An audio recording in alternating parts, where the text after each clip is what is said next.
Now these are the names of the sons of Israel, who came into Egypt. Every man and his household came with Jacob: Reuben, Simon, Levi, and Judah; Issachar, Zebulun, and Benjamin; Dan and Naphtali, Gad and Asher. All the souls who came out of Jacob's body were 70 souls, and Joseph was in Egypt already. Joseph died, as did all his brothers, and all that generation. The children of Israel were fruitful, and increased abundantly, and multiplied, and grew exceedingly mighty, and the land was filled with them. Now there arose a new king over Egypt, who didn't know Joseph. He said to his people, "Behold, the people of the children of Israel are more and mightier than we. Come, let's deal wisely with them, lest they multiply." And it happened that when any war breaks out, they also join themselves to our enemies, and fight against us, and escape out of the land. Therefore they set taskmasters over them to afflict them with their burdens. They built storage cities for Pharaoh, Pithom and Ramses. But the more they afflicted them, the more they multiplied, and the more they spread out. They started to dread the children of Israel. The Egyptians ruthlessly made the children of Israel serve, and they made their lives bitter with hard service in mortar, and in brick, and in all kinds of service in the field, all their service, in which they ruthlessly made them serve. The king of Egypt spoke to the Hebrew midwives, of whom the name of the one was Shiphrah, and the name of the other Puah. And he said, "When you perform the duty of a midwife to the Hebrew women, and see them on the birth stool, if it is a son, then you shall kill him, but if it is a daughter, then she shall live." But the midwives feared God, and didn't do what the king of Egypt commanded them, but saved the baby boys alive. The king of Egypt called for the midwives, and said to them, "Why have you done this thing, and saved the boys alive?" The midwives said to Pharaoh, "Because the Hebrew women aren't like the Egyptian women, for they are vigorous, and give birth before the midwife comes to them." God dealt well with the midwives, and the people multiplied, and grew very mighty. Because the midwives feared God, he gave them families. Pharaoh commanded all his people, saying, "You shall cast every son who is born into the river, and every daughter you shall save alive." A man of the house of Levi went, and took a daughter of Levi as his wife. The woman conceived, and bore a son. When she saw that he was a fine child, she hid him 3 months. When she could no longer hide him, she took a papyrus basket for him, and coated it with tar, and with pitch. She put the child in it, and laid it in the reeds by the river's bank. His sister stood far off, to see what would be done to him. Pharaoh's daughter came down to bathe at the river. Her maidens walked along by the riverside. She saw the basket among the reeds, and sent her servant to get it. She opened it, and saw the child, and behold, the baby cried. She had compassion on him, and said, "This is one of the Hebrews' children." Then his sister said to Pharaoh's daughter, "Should I go and call a nurse for you from the Hebrew women, that she may nurse the child for you?" Pharaoh's daughter said to her, "Go." The young woman went, and called the child's mother. Pharaoh's daughter said to her, "Take this child away, and nurse him for me, and I will give you your wages." The woman took the child, and nursed him. The child grew, and she brought him to Pharaoh's daughter, and he became her son. She named him Moses, and said, "Because I drew him out of the water." In those days, when Moses had grown up, he went out to his brothers, and saw their burdens. He saw an Egyptian striking a Hebrew, one of his brothers. He looked this way and that way, and when he saw that there was no one, he killed the Egyptian, and hid him in the sand. He went out the second day, and behold, 2 men of the Hebrews were fighting with each other. He said to him who did the wrong, "Why do you strike your fellow?" He said, "Who made you a prince and a judge over us? Do you plan to kill me, as you killed the Egyptian?" Moses was afraid, and said, "Surely this thing is known." Now when Pharaoh heard this thing, he sought to kill Moses. But Moses fled from the face of Pharaoh, and lived in the land of Midian, and he sat down by a well. Now the priest of Midian had 7 daughters. They came, and drew water, and filled the troughs to water their father's flock. The shepherds came, and drove them away, But Moses stood up and helped them, and watered their flock. When they came to Reuel, their father, he said, "How is it that you have returned so early today?" They said, "An Egyptian delivered us out of the hand of the shepherds, and moreover he drew water for us, and watered the flock." He said to his daughters, "Where is he? Why is it that you have left the man? Call him, that he may eat bread." Moses was content to dwell with the man. He gave Moses Zipporah, his daughter. She bore a son, and he named him Gershom, for he said, "I have lived as a foreigner in a foreign land." In the course of those many days, the king of Egypt died, and the children of Israel sighed because of the bondage, and they cried, and their cry came up to God because of the bondage. God heard their groaning, and God remembered his covenant with Abraham, with Isaac, and with Jacob. God saw the children of Israel, and God understood. Now Moses was keeping the flock of Jethro, his father-in-law, the priest of Midian, and he led the flock to the back of the wilderness, and came to God's mountain, to Horeb. The Lord angel appeared to him in a flame of fire out of the middle of a bush. He looked, and behold, the bush burned with fire, and the bush was not consumed. Moses said, "I will go now, and see this great sight, why the bush is not burned." When the Lord saw that he came over to see, God called to him out of the middle of the bush, and said, "Moses, Moses." He said, "Here I am." He said, "Don't come close.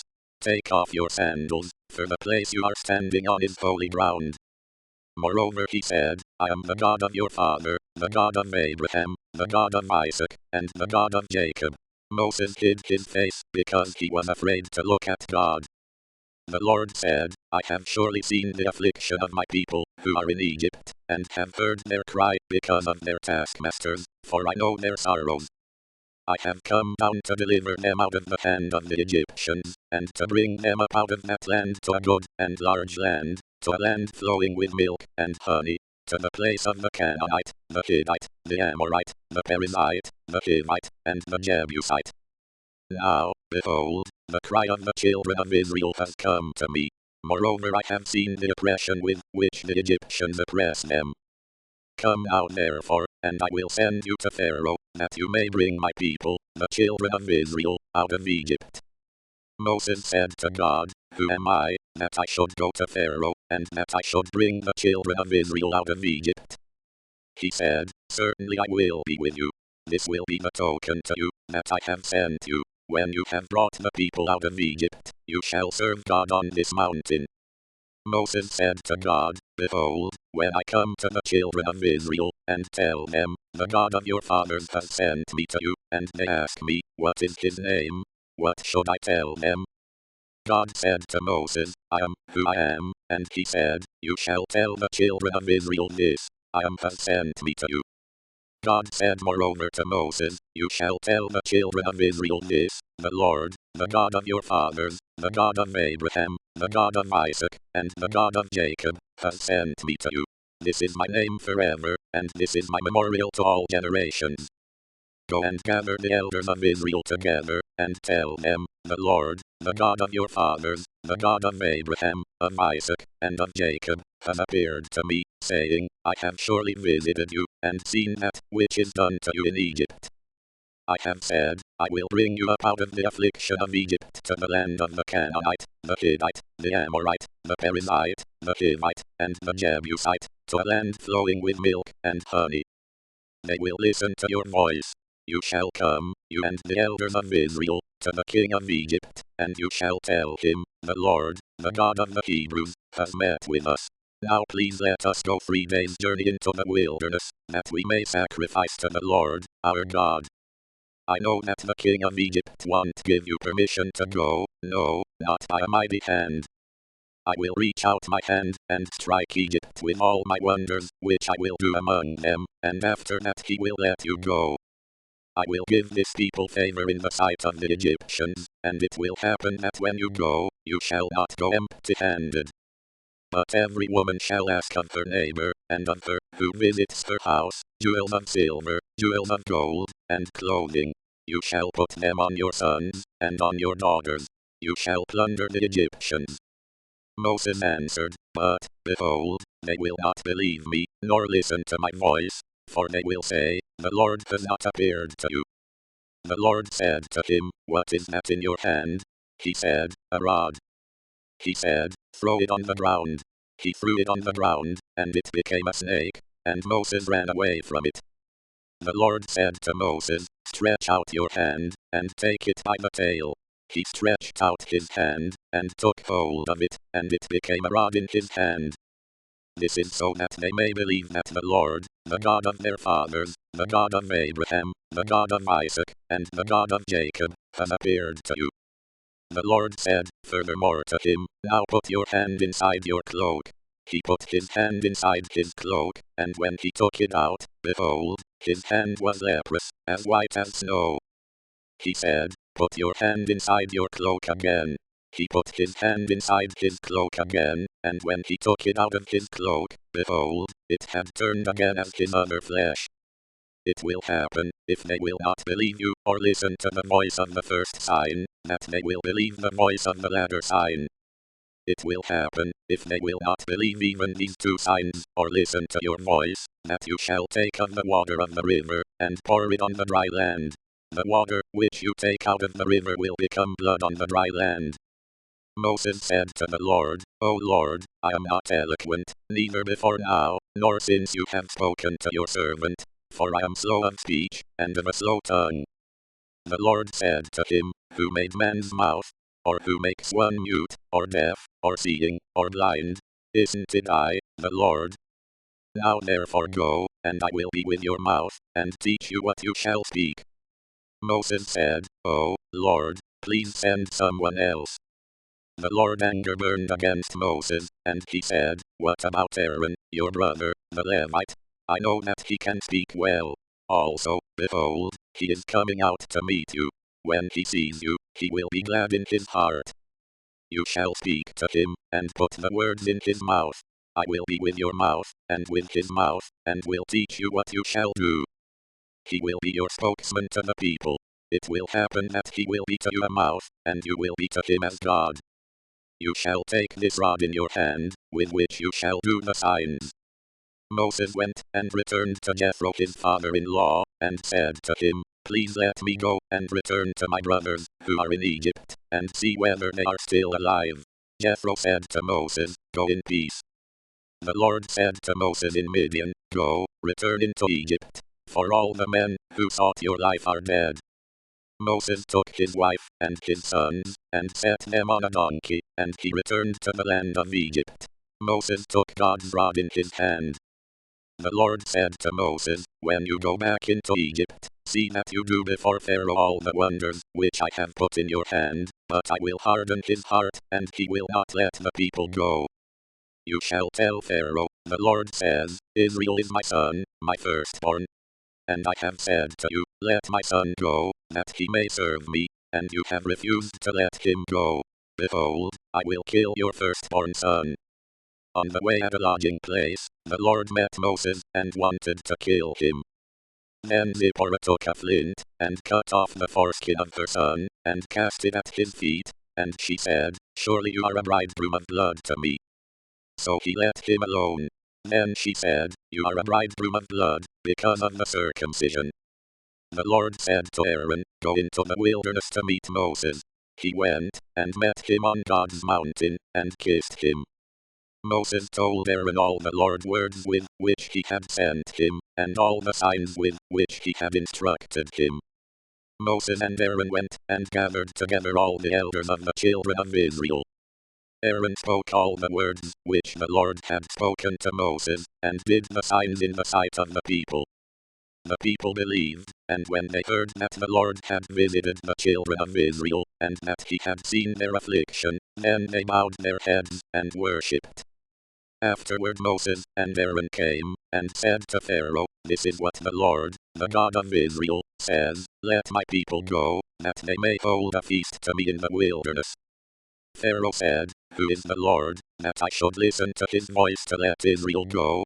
I don't know the Lord, and moreover I will not let Israel go. They said, The God of the Hebrews has met with us. please let us go 3 days' journey into the wilderness, and sacrifice to the Lord, our God, lest he fall on us with pestilence, or with the sword. The king of Egypt said to them, Why do you, Moses and Aaron, take the people from their work? Get back to your burdens. Pharaoh said, Behold, the people of the land are now many, and you make them rest from their burdens.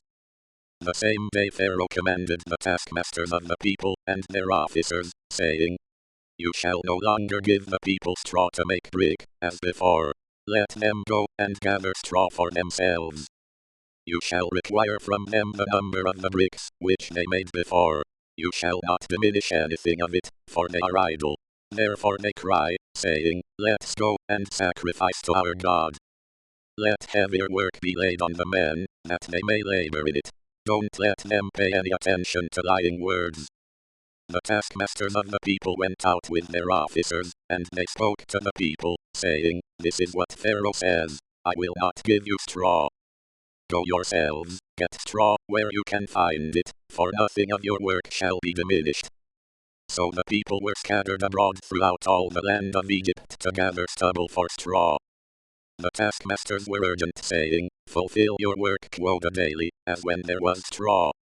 The officers of the children of Israel, whom Pharaoh's taskmasters had set over them, were beaten, and were asked, Why haven't you fulfilled your quota both yesterday and today, in making brick as before? Then the officers of the children of Israel came, and cried to Pharaoh, saying, Why do you deal this way with your servants? No straw is given to your servants, and they tell us, Make brick. And behold, your servants are beaten, but the fault is in your own people. But Pharaoh said, You are idle. You are idle. Therefore you say, Let's go and sacrifice to the Lord. Go therefore now, and work, for no straw shall be given to you, yet you shall deliver the same number of bricks. The officers of the children of Israel saw that they were in trouble when it was said, You shall not diminish anything from your daily quota of bricks. They met Moses and Aaron, who stood along the way, as they came out from Pharaoh. They said to them, May the Lord look at you and judge, because you have made us a stench to be abhorred in the eyes of Pharaoh, and in the eyes of his servants, to put a sword in their hand to kill us. Moses returned to the Lord, and said, Lord, why have you brought trouble on this people? Why is it that you have sent me? For since I came to Pharaoh to speak in your name, he has brought trouble on this people. You have not rescued your people at all. The Lord said to Moses, Now you shall see what I will do to Pharaoh, for by a strong hand he shall let them go, and by a strong hand he shall drive them out of his land. God spoke to Moses, and said to him, I am the Lord. I appeared to Abraham, to Isaac, and to Jacob, as God Almighty, but by my name the Lord I was not known to them. I have also established my covenant with them, to give them the land of Canaan, the land of their travels, in which they lived as aliens. Moreover I have heard the groaning of the children of Israel, whom the Egyptians keep in bondage, and I have remembered my covenant. Therefore tell the children of Israel, I am the Lord, and I will bring you out from under the burdens of the Egyptians, and I will rid you out of their bondage, and I will redeem you with an outstretched arm, and with great judgments. I will take you to myself for a people. I will be your God, and you shall know that I am the Lord your God, who brings you out from under the burdens of the Egyptians. I will bring you into the land which I swore to give to Abraham, to Isaac, and to Jacob, and I will give it to you for a heritage. I am the Lord. Moses spoke so to the children of Israel, but they didn't listen to Moses for anguish of spirit, and for cruel bondage. The Lord spoke to Moses, saying, Go in, speak to Pharaoh king of Egypt, that he let the children of Israel go out of his land. Moses spoke before the Lord, saying, Behold, the children of Israel haven't listened to me. How then shall Pharaoh listen to me, when I have uncircumcised lips?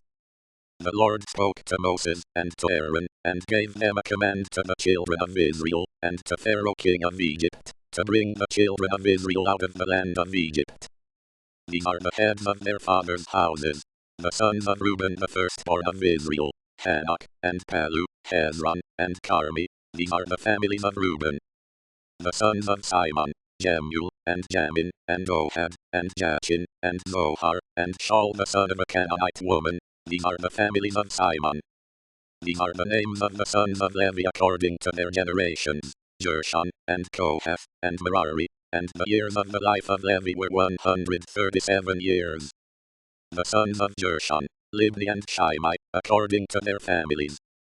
The sons of Kohath, Amram, and Izhar, and Hebron, and Uzziel, and the years of the life of Kohath were 133 years.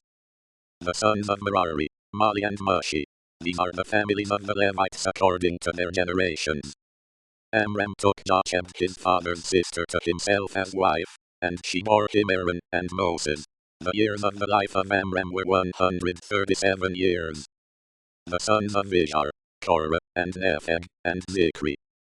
The sons of Uzziel, Mishael, Elnathan, and Sithri. Aaron took Elisheba, the daughter of Amminadab, the sister of Nahshon, as his wife, and she bore him Nadab, and Abihu, Eleazar and Ithamar. The sons of Korah, Asir, Elkanah, and Abiasaph. These are the families of the Korahites. Eleazar Aaron's son took one of the daughters of Putiel as his wife, and she bore him Phinehas. These are the heads of the fathers' houses of the Levites according to their families. These are not Aaron and Moses to whom the Lord said, "Bring out the children of Israel from the land of Egypt according to their armies." These are those who spoke to Pharaoh king of Egypt, to bring out the children of Israel from Egypt. These are not Moses and Aaron. On the day when the Lord spoke to Moses in the land of Egypt, the Lord said to Moses, "I am the Lord. Tell Pharaoh king of Egypt all that I tell you." Moses said before the Lord, "Behold, I am of uncircumcised lips, and how shall Pharaoh listen to me?" The Lord said to Moses, "Behold, I have made you as God to Pharaoh, and Aaron your brother shall be your prophet.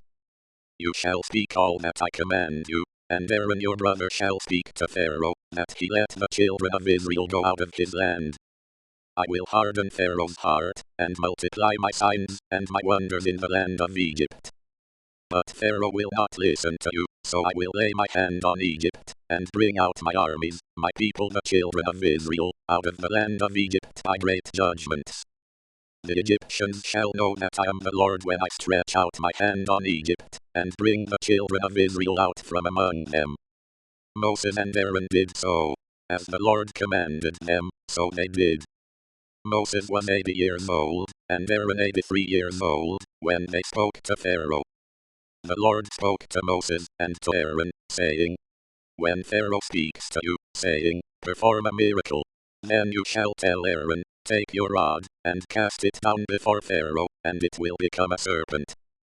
Moses and Aaron went into Pharaoh, and they did so, as the Lord had commanded.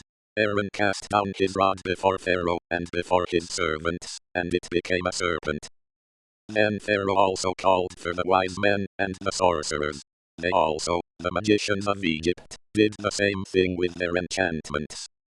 For they each cast down their rods, and they became serpents, but Aaron's rod swallowed up their rods. Pharaoh's heart was hardened, and he didn't listen to them, as the Lord had spoken.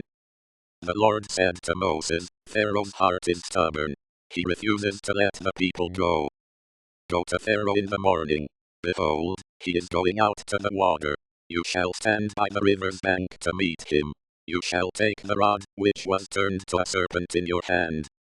You shall tell him, 'The Lord, the God of the Hebrews, has sent me to you, saying, Let my people go, that they may serve me in the wilderness.'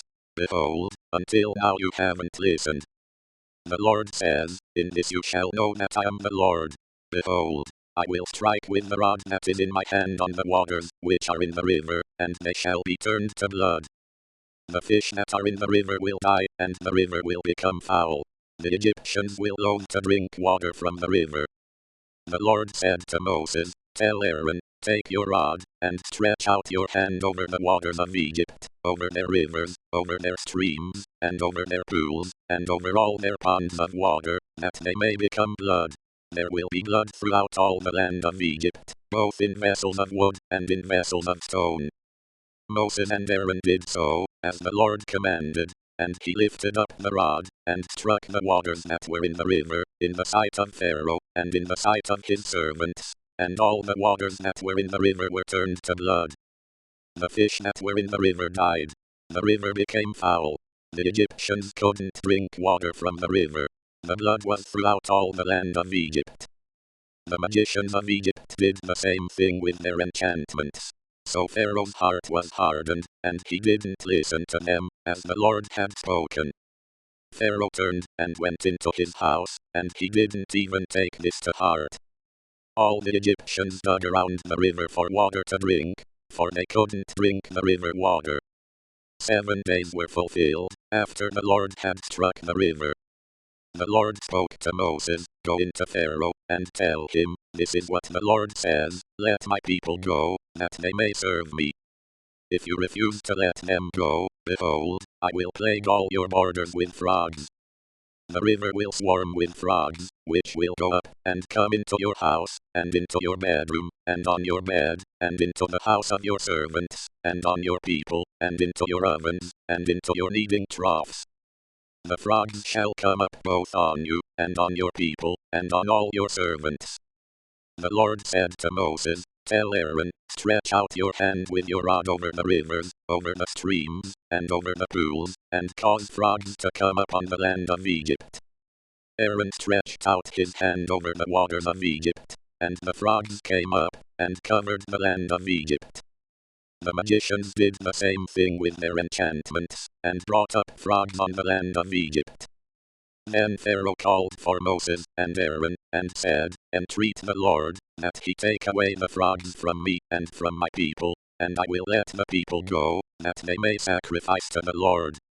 Moses said to Pharaoh, "I give you the honor of setting the time that I should pray for you, and for your servants, and for your people, that the frogs be destroyed from you and your houses, and remain in the river only." Pharaoh said, "Tomorrow." Moses said, "Let it be according to your word, that you may know that there is no one like the Lord our God. The frogs shall depart from you, and from your houses, and from your servants, and from your people. They shall remain in the river only." Moses and Aaron went out from Pharaoh, and Moses cried to the Lord concerning the frogs, which he had brought on Pharaoh. The Lord did according to the word of Moses, and the frogs died out of the houses, out of the courts, and out of the fields. They gathered them together in heaps, and the land stank. But when Pharaoh saw that there was a respite, he hardened his heart, and didn't listen to them, as the Lord had spoken. The Lord said to Moses, "Tell Aaron, stretch out your rod, and strike the dust of the earth, that it may become lice throughout all the land of Egypt." They did so, and Aaron stretched out his hand with his rod, and struck the dust of the earth, and there were lice on man, and on animal. All the dust of the earth became lice throughout all the land of Egypt. The magicians tried with their enchantments to produce lice, but they couldn't. There were lice on man, and on animal. Then the magicians said to Pharaoh, "This is God's finger." But Pharaoh's heart was hardened, and he didn't listen to them, as the Lord had spoken. The Lord said to Moses, "Rise up early in the morning, and stand before Pharaoh. Behold, he comes out to the water, and tell him, this is what the Lord says, let my people go, that they may serve me. Else, if you will not let my people go, behold, I will send swarms of flies on you, and on your servants, and on your people, and into your houses. The houses of the Egyptians shall be full of swarms of flies, and also the ground they are on. I will set apart in that day the land of Goshen, in which my people dwell, that no swarms of flies shall be there, to the end you may know that I am the Lord on the earth. I will put a division between my people and your people. This sign shall happen by tomorrow." The Lord did so, and there came grievous swarms of flies into the house of Pharaoh, and into his servants' houses. In all the land of Egypt the land was corrupted by reason of the swarms of flies. Pharaoh called for Moses and for Aaron, and said, "Go, sacrifice to your God in the land." Moses said, "It isn't appropriate to do so, for we shall sacrifice the abomination of the Egyptians to the Lord our God. Behold, if we sacrifice the abomination of the Egyptians before their eyes, won't they stone us?" We will go 3 days' journey into the wilderness, and sacrifice to the Lord our God, as he shall command us. Pharaoh said, I will let you go, that you may sacrifice to the Lord your God in the wilderness, only you shall not go very far away. Pray for me. Moses said, Behold, I am going out from you. I will pray to the Lord that the swarms of flies may depart from Pharaoh, from his servants, and from his people, tomorrow. Only don't let Pharaoh deal deceitfully anymore in not letting the people go to sacrifice to the Lord. Moses went out from Pharaoh, and prayed to the Lord. The Lord did according to the word of Moses, and he removed the swarms of flies from Pharaoh, from his servants, and from his people. There remained not one. Pharaoh hardened his heart this time also, and he didn't let the people go. Then the Lord said to Moses, Go into Pharaoh, and tell him, This is what the Lord, the God of the Hebrews, says, Let my people go, that they may serve me. For if you refuse to let them go, and hold them still, behold, the Lord's hand is on your livestock, which are in the field, on the horses, on the donkeys, on the camels, on the herds, and on the flocks with a very grievous pestilence. The Lord will make a distinction between the livestock of Israel and the livestock of Egypt, and nothing shall die of all that belongs to the children of Israel. The Lord appointed a set time, saying, Tomorrow the Lord shall do this thing in the land. The Lord did that thing on the next day, and all the livestock of Egypt died, but of the livestock of the children of Israel, not one died. Pharaoh sent, and, behold, there was not so much as one of the livestock of the Israelites dead. But the heart of Pharaoh was stubborn, and he didn't let the people go. The Lord said to Moses and to Aaron, Take handfuls of ashes of the furnace, and let Moses sprinkle it toward the sky in the sight of Pharaoh. It shall become small dust over all the land of Egypt, and shall be boils and blisters breaking out on man and on animal, throughout all the land of Egypt. They took ashes of the furnace, and stood before Pharaoh, and Moses sprinkled it up toward the sky, and it became boils and blisters breaking out on man and on animal. The magicians couldn't stand before Moses because of the boils, for the boils were on the magicians and on all the Egyptians. The Lord hardened the heart of Pharaoh, and he didn't listen to them, as the Lord had spoken to Moses. The Lord said to Moses, Rise up early in the morning, and stand before Pharaoh, and tell him, This is what the Lord, the God of the Hebrews, says, Let my people go, that they may serve me. For this time I will send all my plagues against your heart, against your officials, and against your people, that you may know that there is no one like me in all the earth. For now I would have stretched out my hand, and struck you and your people with pestilence, and you would have been cut off from the earth.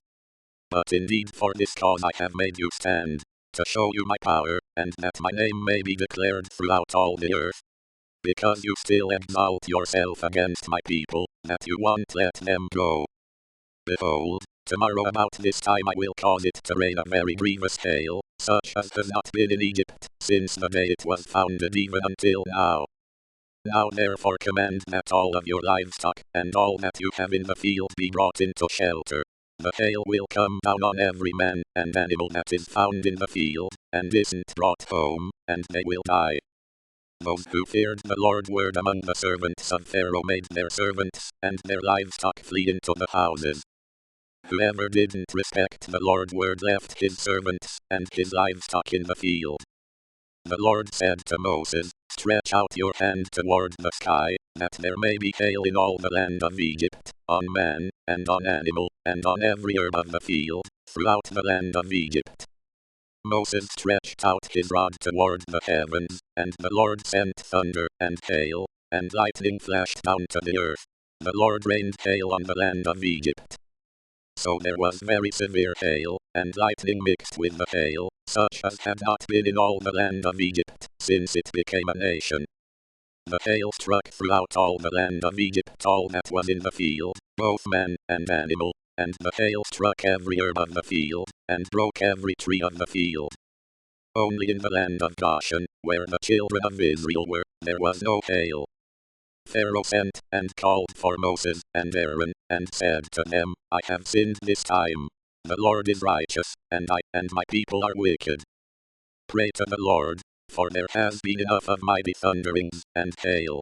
I will let you go, and you shall stay no longer. Moses said to him, as soon as I have gone out of the city, I will spread out my hands to the Lord.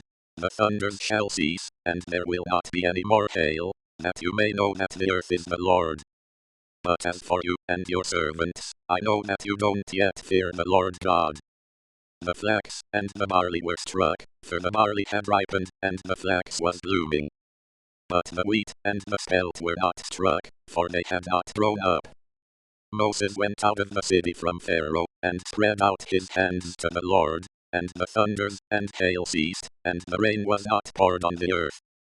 When Pharaoh saw that the rain, and the hail, and the thunders had ceased, he sinned yet more, and hardened his heart, he and his servants. The heart of Pharaoh was hardened, and he didn't let the children of Israel go, just as the Lord had spoken through Moses.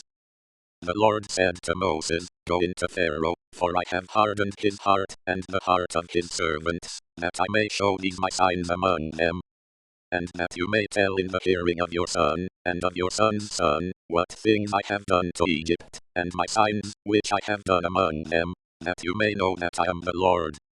Moses and Aaron went into Pharaoh, and said to him, This is what the Lord, the God of the Hebrews, says. How long will you refuse to humble yourself before me? Let my people go, that they may serve me. Or else, if you refuse to let my people go, behold, tomorrow I will bring locusts into your country, and they shall cover the surface of the earth, so that one won't be able to see the earth. They shall eat the residue of that which has escaped, which remains to you from the hail, and shall eat every tree which grows for you out of the field. Your houses shall be filled, and the houses of all your servants, and the houses of all the Egyptians, as neither your fathers nor your fathers' fathers have seen, since the day that they were on the earth to this day. He turned, and went out from Pharaoh. Pharaoh's servants said to him, How long will this man be a snare to us? Let the men go, that they may serve the Lord, their God. Don't you yet know that Egypt is destroyed? Moses and Aaron were brought again to Pharaoh, and he said to them, Go, serve the Lord your God. But who are those who will go? Moses said, We will go with our young, and with our old. We will go with our sons, and with our daughters, with our flocks, and with our herds, for we must hold a feast to the Lord. He said to them, The Lord be with you, if I let you go with your little ones. See, evil is clearly before your faces. Not so. Go now you, who are men, and serve the Lord, for that is what you desire. Then they were driven out from Pharaoh's presence. The Lord said to Moses, Stretch out your hand over the land of Egypt for the locusts, that they may come upon the land of Egypt, and eat every herb of the land, even all that the hail has left. Moses stretched out his rod over the land of Egypt, and the Lord brought an east wind on the land all that day, and all night, and when it was morning, the east wind brought the locusts. The locusts went up over all the land of Egypt, and rested in all the borders of Egypt. They were very grievous. Before them there were no such locusts as they, nor will there ever be again. For they covered the surface of the whole earth, so that the land was darkened, and they ate every herb of the land, and all the fruit of the trees, which the hail had left. There remained nothing green, either tree or herb of the field, through all the land of Egypt. Then Pharaoh called for Moses and Aaron in haste, and he said, I have sinned against the Lord your God, and against you. Now therefore please forgive my sin again, and pray to the Lord your God, that he may also take away from me this death. Moses went out from Pharaoh, and prayed to the Lord. The Lord sent an exceedingly strong west wind, which took up the locusts, and drove them into the Red Sea. There remained not one locust in all the borders of Egypt. But the Lord hardened Pharaoh's heart, and he didn't let the children of Israel go. The Lord said to Moses, Stretch out your hand toward the sky, that there may be darkness over the land of Egypt, even darkness which may be felt. Moses stretched out his hand toward the sky, and there was a thick darkness in all the land of Egypt for 3 days. They didn't see one another, and nobody rose from his place for 3 days, but all the children of Israel had light in their dwellings. Pharaoh called to Moses, and said, Go, serve the Lord. Only let your flocks and your herds stay behind. Let your little ones also go with you. Moses said, You must also give into our hand sacrifices and burnt offerings, that we may sacrifice to the Lord our God. Our livestock also shall go with us. Not a hoof shall be left behind, for of it we must take to serve the Lord our God, and we don't know with what we must serve the Lord, until we come there. But the Lord hardened Pharaoh's heart, and he wouldn't let them go. Pharaoh said to him, Get away from me. Be careful to see my face no more, for in the day you see my face you shall die. Moses said, You have spoken well. I will see your face again no more. The Lord said to Moses, I will bring yet one more plague on Pharaoh, and on Egypt. Afterwards he will let you go. When he lets you go, he will surely thrust you out altogether. Speak now in the ears of the people, and let every man ask of his neighbor, and every woman of her neighbor, jewels of silver, and jewels of gold. The Lord gave the people favor in the sight of the Egyptians.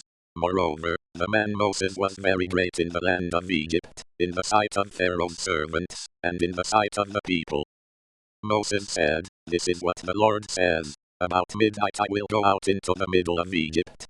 And all the firstborn in the land of Egypt shall die, from the firstborn of Pharaoh, who sits on his throne, even to the firstborn of the female servant, who is behind the mill, and all the firstborn of livestock. There will be a great cry throughout all the land of Egypt, such as there has not been, nor will be any more. But against any of the children of Israel a dog won't even bark, or move its tongue, against man, or animal, that you may know that the Lord makes a distinction between the Egyptians and Israel. All these servants of yours will come down to me, and bow down themselves to me, saying, Get out, with all the people, who follow you, and after that I will go out. He went out from Pharaoh in hot anger.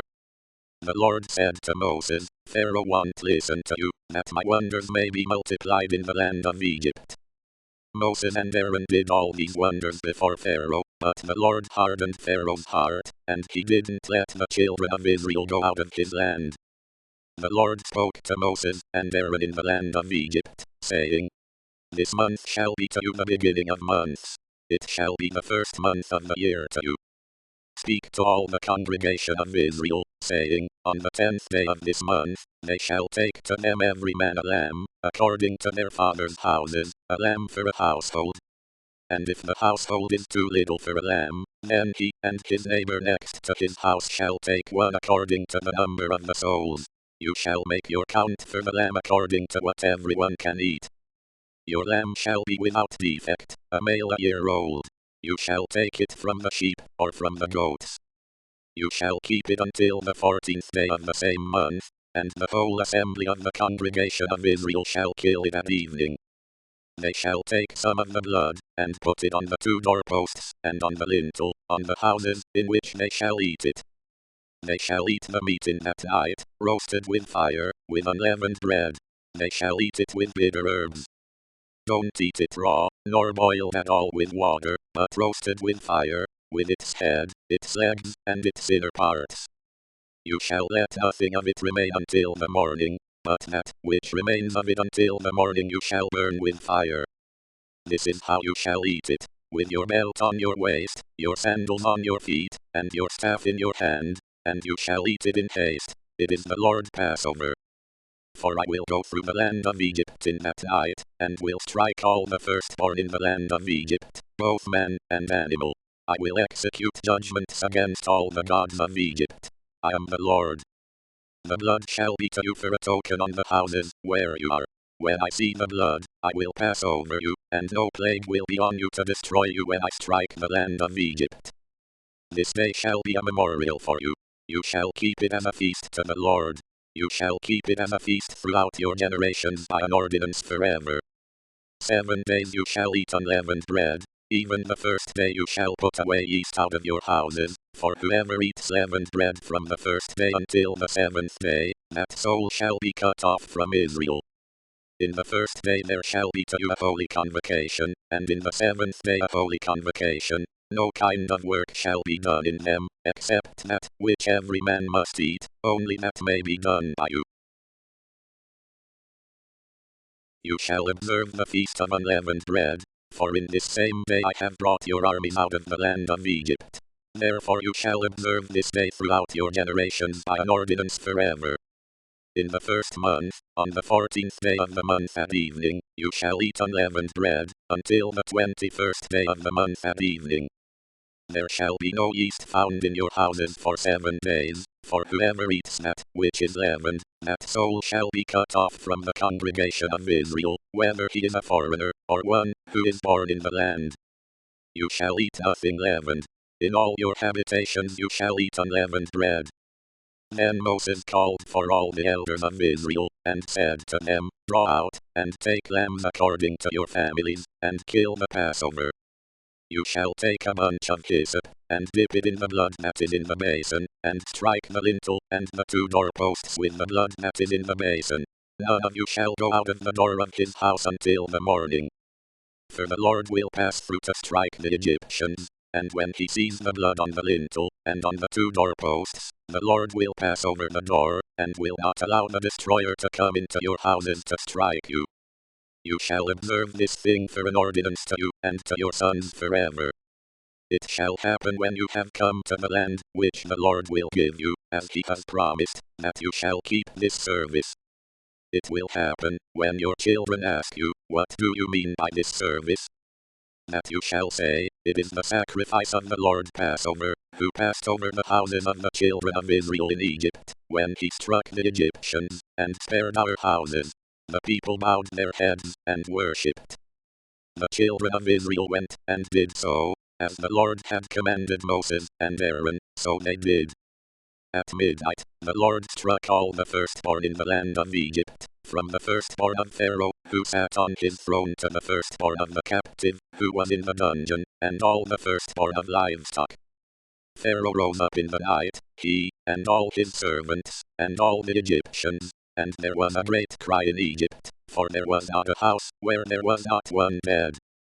He called for Moses and Aaron by night, and said, Rise up, get out from among my people, both you and the children of Israel, and go, serve the Lord, as you have said. Take both your flocks and your herds, as you have said, and be gone, and bless me also. The Egyptians were urgent with the people, to send them out of the land in haste, for they said, We are all dead men. The people took their dough before it was leavened, their kneading troughs being bound up in their clothes on their shoulders. The children of Israel did according to the word of Moses, and they asked of the Egyptians jewels of silver, and jewels of gold, and clothing. The Lord gave the people favor in the sight of the Egyptians, so that they let them have what they asked. They plundered the Egyptians. The children of Israel traveled from Ramesses to Succoth, about 600,000 on foot, who were men, in addition to children. A mixed multitude went up also with them, with flocks, herds, and even very much livestock. They baked unleavened cakes of the dough which they brought out of Egypt, for it wasn't leavened, because they were thrust out of Egypt, and couldn't wait, and they had not prepared any food for themselves. Now the time that the children of Israel lived in Egypt was 430 years. At the end of 430 years, to the day, all of the Lord's armies went out from the land of Egypt. It is a night to be much observed to the Lord for bringing them out from the land of Egypt. This is that night of the Lord, to be much observed by all the children of Israel throughout their generations. The Lord said to Moses and Aaron, This is the ordinance of the Passover. No foreigner shall eat of it. But every man's servant, who is bought for money, when you have circumcised him, then shall he eat of it. A foreigner and a hired servant shall not eat of it. It must be eaten in one house. You shall not carry any of the meat outside of the house. Do not break any of its bones. All the congregation of Israel shall keep it. When a stranger lives as a foreigner with you, and would like to keep the Passover to the Lord, let all his males be circumcised, and then let him come near and keep it. He shall be as one who is born in the land, but no uncircumcised person shall eat of it. One law shall be to him who is born at home, and to the stranger, who lives as a foreigner among you. All the children of Israel did so. As the Lord commanded Moses and Aaron, so they did. That same day, the Lord brought the children of Israel out of the land of Egypt by their armies. The Lord spoke to Moses, saying, Sanctify to me all the firstborn, whatever opens the womb among the children of Israel, both of man and of animal. It is mine. Moses said to the people, Remember this day, in which you came out of Egypt, out of the house of bondage, for by strength of hand the Lord brought you out from this place. No leavened bread shall be eaten. Today you go out in the month Abib. It shall be, when the Lord brings you into the land of the Canaanite, and the Hittite, and the Amorite, and the Hivite, and the Jebusite, which he swore to your fathers to give you, a land flowing with milk and honey, that you shall keep this service in this month. 7 days you shall eat unleavened bread, and in the 7th day shall be a feast to the Lord. Unleavened bread shall be eaten throughout the 7 days, and no leavened bread shall be seen with you. No yeast shall be seen with you, within all your borders. You shall tell your son in that day, saying, It is because of that which the Lord did for me when I came out of Egypt. It shall be for a sign to you on your hand, and for a memorial between your eyes, that the Lord's law may be in your mouth, for with a strong hand the Lord has brought you out of Egypt. You shall therefore keep this ordinance in its season from year to year. It shall be, when the Lord brings you into the land of the Canaanite, as he swore to you and to your fathers, and will give it to you, that you shall set apart to the Lord all that opens the womb, and every firstborn that comes from an animal which you have. The males shall be the Lord. Every firstborn of a donkey you shall redeem with a lamb, and if you will not redeem it, then you shall break its neck, and you shall redeem all the firstborn of man among your sons. It shall be, when your son asks you in time to come, saying, What is this?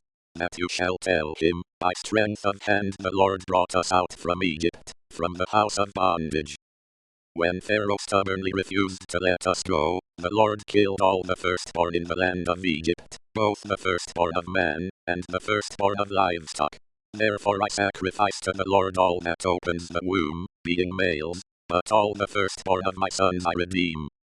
It shall be for a sign on your hand, and for symbols between your eyes, for by strength of hand the Lord brought us out of Egypt. When Pharaoh had let the people go, God didn't lead them by the way of the land of the Philistines, although that was near, for God said, Lest perhaps the people change their minds when they see war, and they return to Egypt. But God led the people around by the way of the wilderness by the Red Sea, and the children of Israel went up armed out of the land of Egypt. Moses took the bones of Joseph with him, for he had made the children of Israel swear, saying, God will surely visit you, and you shall carry up my bones away from here with you. They took their journey from Succoth, and encamped in Etham, in the edge of the wilderness. The Lord went before them by day in a pillar of cloud, to lead them on their way, and by night in a pillar of fire, to give them light, that they might go by day and by night. The pillar of cloud by day, and the pillar of fire by night, didn't depart from before the people. The Lord spoke to Moses, saying, Speak to the children of Israel, that they turn back and encamp before Pihahiroth, between Migdal and the sea, before Baal-zephon. You shall encamp opposite it by the sea. Pharaoh will say of the children of Israel, They are entangled in the land. The wilderness has shut them in. I will harden Pharaoh's heart, and he will follow after them, and I will get honor over Pharaoh, and over all his armies, and the Egyptians shall know that I am the Lord. They did so. The king of Egypt was told that the people had fled, and the heart of Pharaoh and of his servants was changed toward the people, and they said, What is this we have done, that we have let Israel go from serving us? He prepared his chariot, and took his army with him. And he took 600 chosen chariots, and all the chariots of Egypt, with captains over all of them. The Lord hardened the heart of Pharaoh king of Egypt, and he pursued the children of Israel, for the children of Israel went out with a high hand. The Egyptians pursued them. All the horses and chariots of Pharaoh, his horsemen, and his army overtook them encamping by the sea, beside Pihahiroth, before Baal-zephon. When Pharaoh came near, the children of Israel lifted up their eyes, and behold, the Egyptians were marching after them, and they were very afraid. The children of Israel cried out to the Lord. They said to Moses, "Because there were no graves in Egypt, have you taken us away to die in the wilderness? Why have you treated us this way, to bring us out of Egypt? Isn't this the word that we spoke to you in Egypt, saying, 'Leave us alone, that we may serve the Egyptians'? For it would have been better for us to serve the Egyptians than to die in the wilderness." Moses said to the people, "Don't be afraid. Stand still, and see the salvation of the Lord, which he will work for you today, for you will never again see the Egyptians whom you have seen today. The Lord will fight for you, and you shall be still." The Lord said to Moses, "Why do you cry to me? Speak to the children of Israel, that they go forward. Lift up your rod, and stretch out your hand over the sea, and divide it. Then the children of Israel shall go into the middle of the sea on dry ground. Behold, I myself will harden the hearts of the Egyptians, and they will go in after them. I will get myself honor over Pharaoh, and over all his armies, over his chariots, and over his horsemen. The Egyptians shall know that I am the Lord when I have gotten myself honor over Pharaoh, over his chariots, and over his horsemen." The angel of God, who went before the camp of Israel, moved and went behind them, and the pillar of cloud moved from before them, and stood behind them. It came between the camp of Egypt and the camp of Israel. There was the cloud and the darkness, yet it gave light by night. One didn't come near the other all night. Moses stretched out his hand over the sea, and the Lord caused the sea to go back by a strong east wind all night, and made the sea dry land, and the waters were divided. The children of Israel went into the middle of the sea on the dry ground, and the waters were a wall to them on their right hand, and on their left. The Egyptians pursued, and went in after them into the middle of the sea, all of Pharaoh's horses, his chariots, and his horsemen. In the morning watch, the Lord looked out on the Egyptian army through the pillar of fire and of cloud, and confused the Egyptian army. He took off their chariot wheels, and they drove them heavily, so that the Egyptians said, "Let's flee from the face of Israel, for the Lord fights for them against the Egyptians." The Lord said to Moses, "Stretch out your hand over the sea, that the waters may come again on the Egyptians, on their chariots, and on their horsemen." Moses stretched out his hand over the sea, and the sea returned to its strength when the morning appeared, and the Egyptians fled against it. The Lord overthrew the Egyptians in the middle of the sea. The waters returned, and covered the chariots, and the horsemen, even all Pharaoh's army that went in after them into the sea. There remained not so much as one of them. But the children of Israel walked on dry land in the middle of the sea, and the waters were a wall to them on their right hand, and on their left. Thus the Lord saved Israel that day out of the hand of the Egyptians, and Israel saw the Egyptians dead on the seashore. Israel saw the great work which the Lord did to the Egyptians, and the people feared the Lord, and they believed in the Lord and in his servant Moses. Then Moses and the children of Israel sang this song to the Lord, and said, "I will sing to the Lord, for he has triumphed gloriously. He has thrown the horse and his rider into the sea. The Lord is my strength and song. He has become my salvation. This is my God, and I will praise him, my father's God, and I will exalt him. The Lord is a man of war. The Lord is his name. He has cast Pharaoh's chariots and his army into the sea. His chosen captains are sunk in the Red Sea. The deeps cover them. They went down into the depths like a stone. Your right hand, Lord, is glorious in power. Your right hand, Lord, dashes the enemy in pieces. In the greatness of your excellency, you overthrow those who rise up against you. You send out your wrath. It consumes them as stubble. With the blast of your nostrils, the waters were piled up. The floods stood upright as a heap. The deeps were congealed in the heart of the sea. The enemy said, "I will pursue. I will overtake. I will divide the plunder. My desire will be satisfied on them. I will draw my sword. My hand will destroy them." You blew with your wind. The sea covered them. They sank like lead in the mighty waters.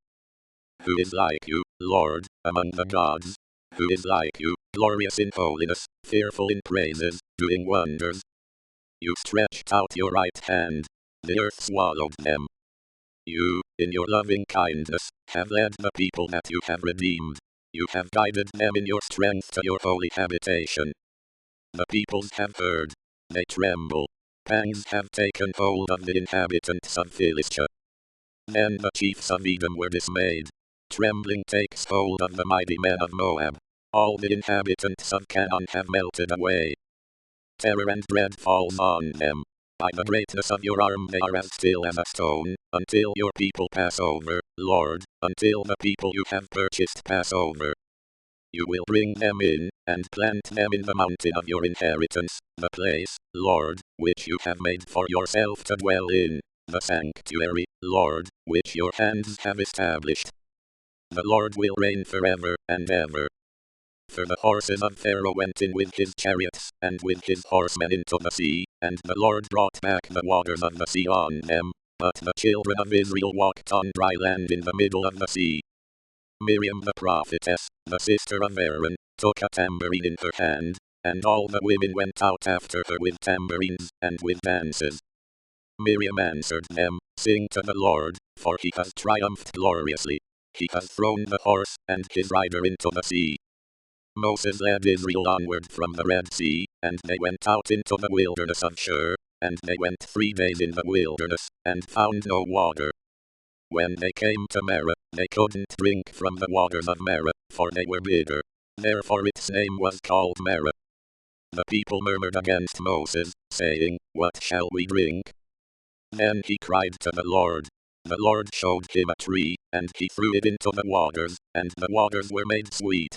There he made a statute and an ordinance for them, and there he tested them. He said, If you will diligently listen to the Lord your God's voice, and will do that which is right in his eyes, and will pay attention to his commandments, and keep all his statutes, I will put none of the diseases on you, which I have put on the Egyptians, for I am the Lord, who heals you. They came to Elim, where there were 12 springs of water, and 70 palm trees. They encamped there by the waters. They took their journey from Elim, and all the congregation of the children of Israel came to the wilderness of Sin, which is between Elim and Sinai, on the 15th day of the 2nd month after their departing out of the land of Egypt. The whole congregation of the children of Israel murmured against Moses and against Aaron in the wilderness. And the children of Israel said to them, We wish that we had died by the Lord's hand in the land of Egypt, when we sat by the meat pots, when we ate our fill of bread, for you have brought us out into this wilderness to kill this whole assembly with hunger. Then the Lord said to Moses, Behold, I will rain bread from the sky for you, and the people shall go out and gather a day's portion every day, that I may test them, whether they will walk in my law or not. It shall come to pass on the 6th day, that they shall prepare that which they bring in, and it shall be twice as much as they gather daily. Moses and Aaron said to all the children of Israel, At evening, you shall know that the Lord has brought you out from the land of Egypt. In the morning, you shall see the Lord's glory, because he hears your murmurings against the Lord. Who are we, that you murmur against us? Moses said, Now the Lord will give you meat to eat in the evening, and in the morning bread to satisfy you, because the Lord hears your murmurings, which you murmur against him. And who are we? Your murmurings are not against us, but against the Lord. Moses said to Aaron, Tell all the congregation of the children of Israel, Come close to the Lord, for he has heard your murmurings. As Aaron spoke to the whole congregation of the children of Israel, they looked toward the wilderness, and behold, the Lord's glory appeared in the cloud. The Lord spoke to Moses, saying, I have heard the murmurings of the children of Israel. Speak to them, saying, At evening you shall eat meat, and in the morning you shall be filled with bread. Then you will know that I am the Lord your God. In the evening, quail came up, and covered the camp, and in the morning the dew lay around the camp. When the dew that lay had gone, behold, on the surface of the wilderness was a small round thing, small as the frost on the ground. When the children of Israel saw it, they said to one another, What is it? For they didn't know what it was. Moses said to them, It is the bread which the Lord has given you to eat. this is the thing which the Lord has commanded. Gather of it everyone according to his eating, an omer a head, according to the number of your persons, you shall take it, every man for those who are in his tent. The children of Israel did so, and some gathered more, some less. When they measured it with an omer, he who gathered much had nothing over, and he who gathered little had no lack. They each gathered according to his eating. Moses said to them, let no one leave of it until the morning. Notwithstanding they didn't listen to Moses, but some of them left of it until the morning, so it bred worms, and became foul, and Moses was angry with them. They gathered it morning by morning, everyone according to his eating. When the sun grew hot, it melted. On the 6th day, they gathered twice as much bread, 2 omers for each one, and all the rulers of the congregation came and told Moses. He said to them, this is that which the Lord has spoken, tomorrow is a solemn rest, a holy Sabbath to the Lord. Bake that which you want to bake, and boil that which you want to boil, and all that remains over lay up for yourselves to be kept until the morning. They laid it up until the morning, as Moses ordered, and it didn't become foul, and there were no worms in it. Moses said, eat that today, for today is a Sabbath to the Lord. Today you shall not find it in the field. 6 days you shall gather it, but on the 7th day is the Sabbath. In it there shall be none. On the 7th day, some of the people went out to gather, and they found none. The Lord said to Moses, how long do you refuse to keep my commandments and my laws? Behold, because the Lord has given you the Sabbath, therefore he gives you on the 6th day the bread of 2 days. Everyone stay in his place. Let no one go out of his place on the 7th day. So the people rested on the 7th day. The house of Israel called its name manna, and it was like coriander seed, white, and its taste was like wafers with honey. Moses said, this is the thing which the Lord has commanded, let an omer full of it be kept throughout your generations, that they may see the bread with which I fed you in the wilderness, when I brought you out of the land of Egypt.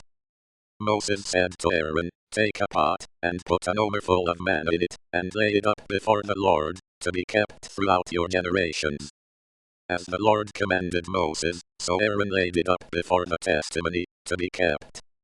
The children of Israel ate the manna 40 years, until they came to an inhabited land. They ate the manna until they came to the borders of the land of Canaan. Now an omer is 1/10 of an ephah. All the congregation of the children of Israel traveled from the wilderness of Sin, starting according to the Lord's commandment, and encamped in Rephidim, but there was no water for the people to drink. Therefore the people quarreled with Moses, and said, give us water to drink. Moses said to them, why do you quarrel with me? Why do you test the Lord? The people were thirsty for water there, so the people murmured against Moses, and said, why have you brought us up out of Egypt, to kill us, our children, and our livestock with thirst? Moses cried to the Lord, saying, what shall I do with these people? They are almost ready to stone me. The Lord said to Moses, walk on before the people, and take the elders of Israel with you, and take the rod in your hand with which you struck the Nile, and go. Behold, I will stand before you there on the rock in Horeb. You shall strike the rock, and water will come out of it, that the people may drink. Moses did so in the sight of the elders of Israel. He called the name of the place Massah and Meribah, because the children of Israel quarreled, and because they tested the Lord, saying, is the Lord among us, or not? Then Amalek came and fought with Israel in Rephidim. Moses said to Joshua, choose men for us, and go out to fight with Amalek. Tomorrow I will stand on the top of the hill with God's rod in my hand. So Joshua did as Moses had told him, and fought with Amalek, and Moses, Aaron, and Hur went up to the top of the hill. When Moses held up his hand, Israel prevailed. When he let down his hand, Amalek prevailed. But Moses' hands were heavy, so they took a stone, and put it under him, and he sat on it. Aaron and Hur held up his hands, the one on the one side, and the other on the other side. His hands were steady until sunset. Joshua defeated Amalek and his people with the edge of the sword. The Lord said to Moses, "Write this for a memorial in a book, and rehearse it in the ears of Joshua, that I will utterly blot out the memory of Amalek from under the sky." Moses built an altar, and called its name the Lord our banner. He said, "The Lord has sworn, the Lord will have war with Amalek from generation to generation." Now Jethro, the priest of Midian, Moses' father-in-law, heard of all that God had done for Moses and for Israel his people, how the Lord had brought Israel out of Egypt. Jethro, Moses' father-in-law, received Zipporah, Moses' wife, after he had sent her away, and her 2 sons. The name of one son was Gershom, for Moses said, "I have lived as a foreigner in a foreign land." The name of the other was Eliezer, for he said, "My father's God was my help, and delivered me from Pharaoh's sword." Jethro, Moses' father-in-law, came with Moses' sons and his wife to Moses into the wilderness, where he was encamped, at the mountain of God. He said to Moses, "I, your father-in-law Jethro, have come to you with your wife, and her 2 sons with her."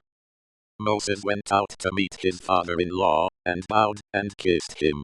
They asked each other of their welfare, and they came into the tent. Moses told his father-in-law all that the Lord had done to Pharaoh and to the Egyptians for Israel's sake, all the hardships that had come on them on the way, and how the Lord delivered them. Jethro rejoiced for all the goodness which the Lord had done to Israel, in that he had delivered them out of the hand of the Egyptians.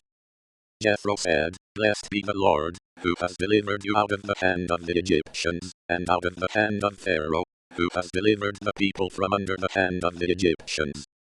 Now I know that the Lord is greater than all gods, because of the way that they treated people arrogantly." Jethro, Moses' father-in-law, took a burnt offering and sacrifices for God. Aaron came with all the elders of Israel, to eat bread with Moses' father-in-law before God.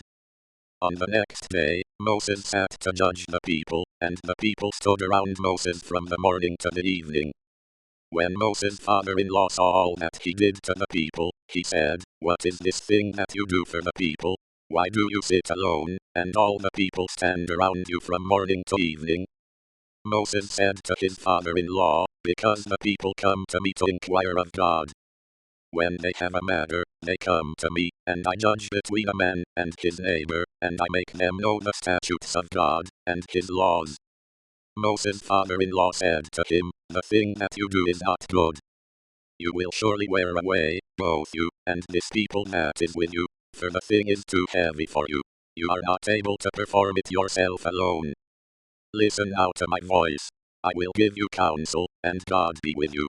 You represent the people before God, and bring the causes to God. You shall teach them the statutes and the laws, and shall show them the way in which they must walk, and the work that they must do. Moreover, you shall provide out of all the people able men, which fear God, men of truth, hating unjust gain, and place such over them, to be rulers of thousands, rulers of hundreds, rulers of 50s, and rulers of 10s. Let them judge the people at all times. It shall be that every great matter they shall bring to you, but every small matter they shall judge themselves. So shall it be easier for you, and they shall share the load with you. If you will do this thing, and God commands you so, then you will be able to endure, and all these people also will go to their place in peace." So Moses listened to the voice of his father-in-law, and did all that he had said. Moses chose able men out of all Israel, and made them heads over the people, rulers of thousands, rulers of hundreds, rulers of 50s, and rulers of 10s. They judged the people at all times. They brought the hard cases to Moses, but every small matter they judged themselves. Moses let his father-in-law depart, and he went his way into his own land. In the 3rd month after the children of Israel had gone out of the land of Egypt, on that same day they came into the wilderness of Sinai. When they had departed from Rephidim, and had come to the wilderness of Sinai, they encamped in the wilderness, and there Israel encamped before the mountain. Moses went up to God, and the Lord called to him out of the mountain, saying, "This is what you shall tell the house of Jacob, and tell the children of Israel. You have seen what I did to the Egyptians, and how I bore you on eagle's wings, and brought you to myself.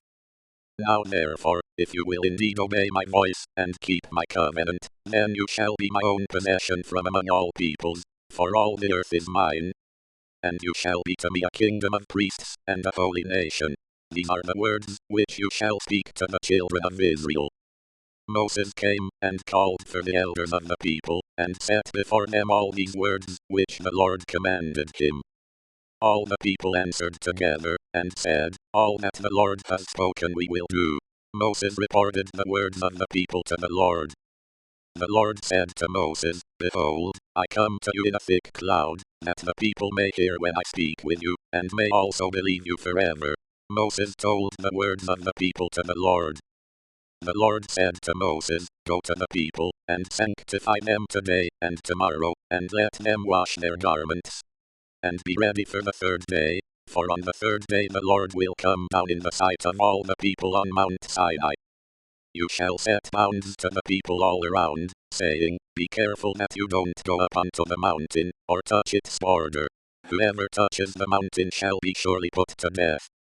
No hand shall touch him, but he shall surely be stoned, or shot through. Whether it is animal or man, he shall not live. When the trumpet sounds long, they shall come up to the mountain. Moses went down from the mountain to the people, and sanctified the people, and they washed their clothes. He said to the people, Be ready by the third day. Don't have sexual relations with a woman. On the third day, when it was morning, there were thunders and lightnings, and a thick cloud on the mountain, and the sound of an exceedingly loud trumpet, and all the people who were in the camp trembled. Moses led the people out of the camp to meet God, and they stood at the lower part of the mountain. All of Mount Sinai smoked, because the Lord descended on it in fire, and its smoke ascended like the smoke of a furnace, and the whole mountain quaked greatly. When the sound of the trumpet grew louder and louder, Moses spoke, and God answered him by a voice. The Lord came down on Mount Sinai, to the top of the mountain.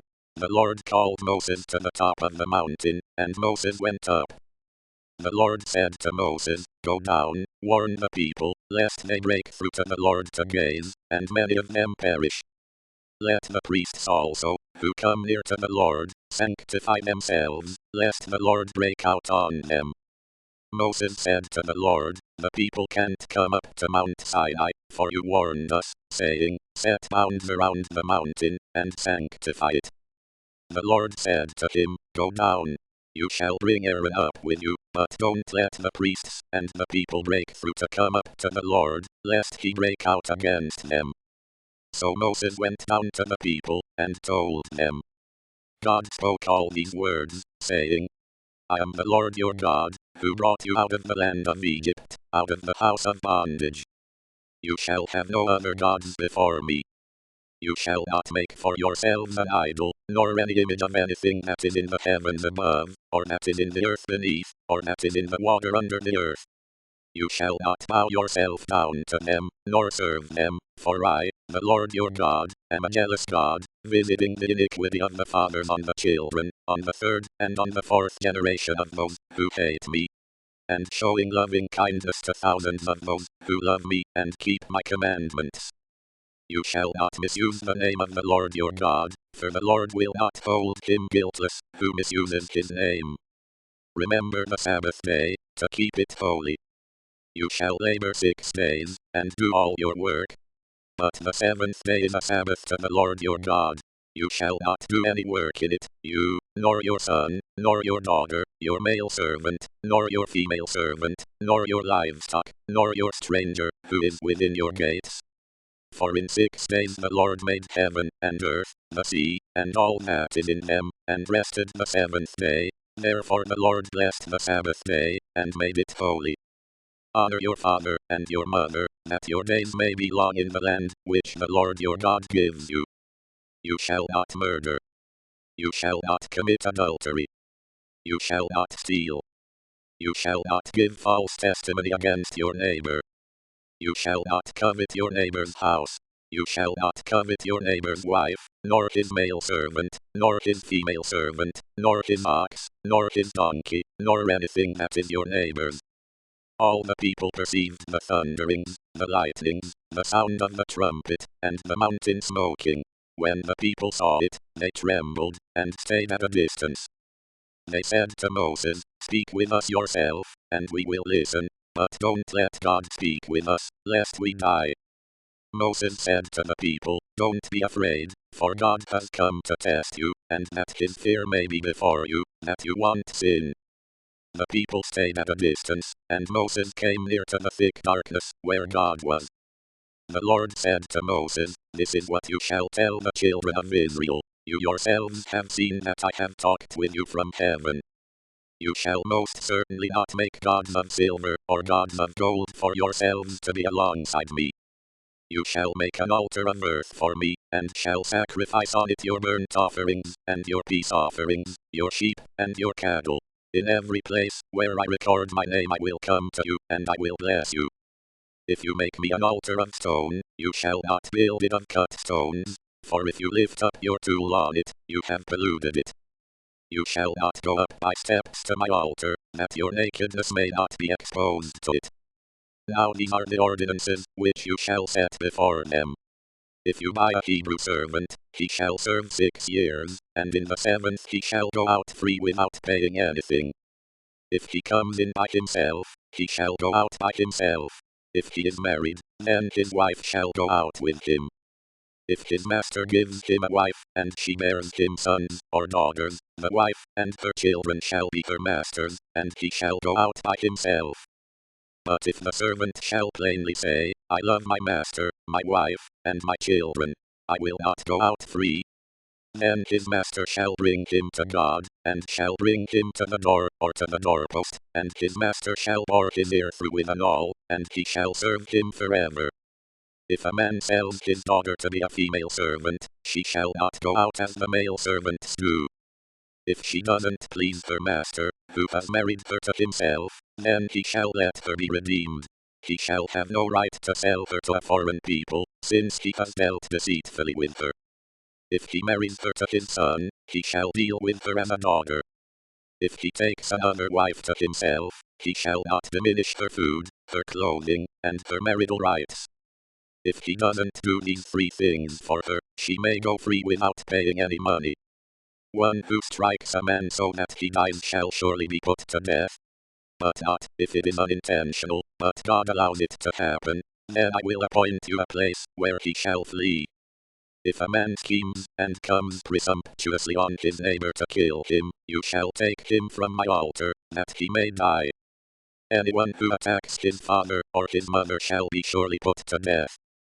Anyone who kidnaps someone and sells him, or if he is found in his hand, he shall surely be put to death. Anyone who curses his father or his mother shall surely be put to death.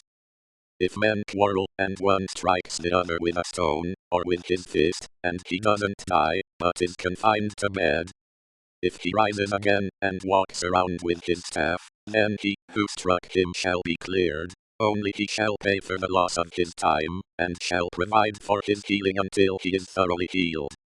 If a man strikes his servant, or his maid with a rod, and he dies under his hand, the man shall surely be punished. Notwithstanding, if his servant gets up after a day or 2, he shall not be punished, for the servant is his property. If men fight and hurt a pregnant woman so that she gives birth prematurely, and yet no harm follows, he shall be surely fined as much as the woman's husband demands, and the judges allow. But if any harm follows, then you must take life for life, eye for eye, tooth for tooth, hand for hand, foot for foot, burning for burning, wound for wound, and bruise for bruise. If a man strikes his servant's eye, or his maid's eye, and destroys it, he shall let him go free for his eye's sake. If he strikes out his male servant's tooth, or his female servant's tooth, he shall let the servant go free for his tooth's sake.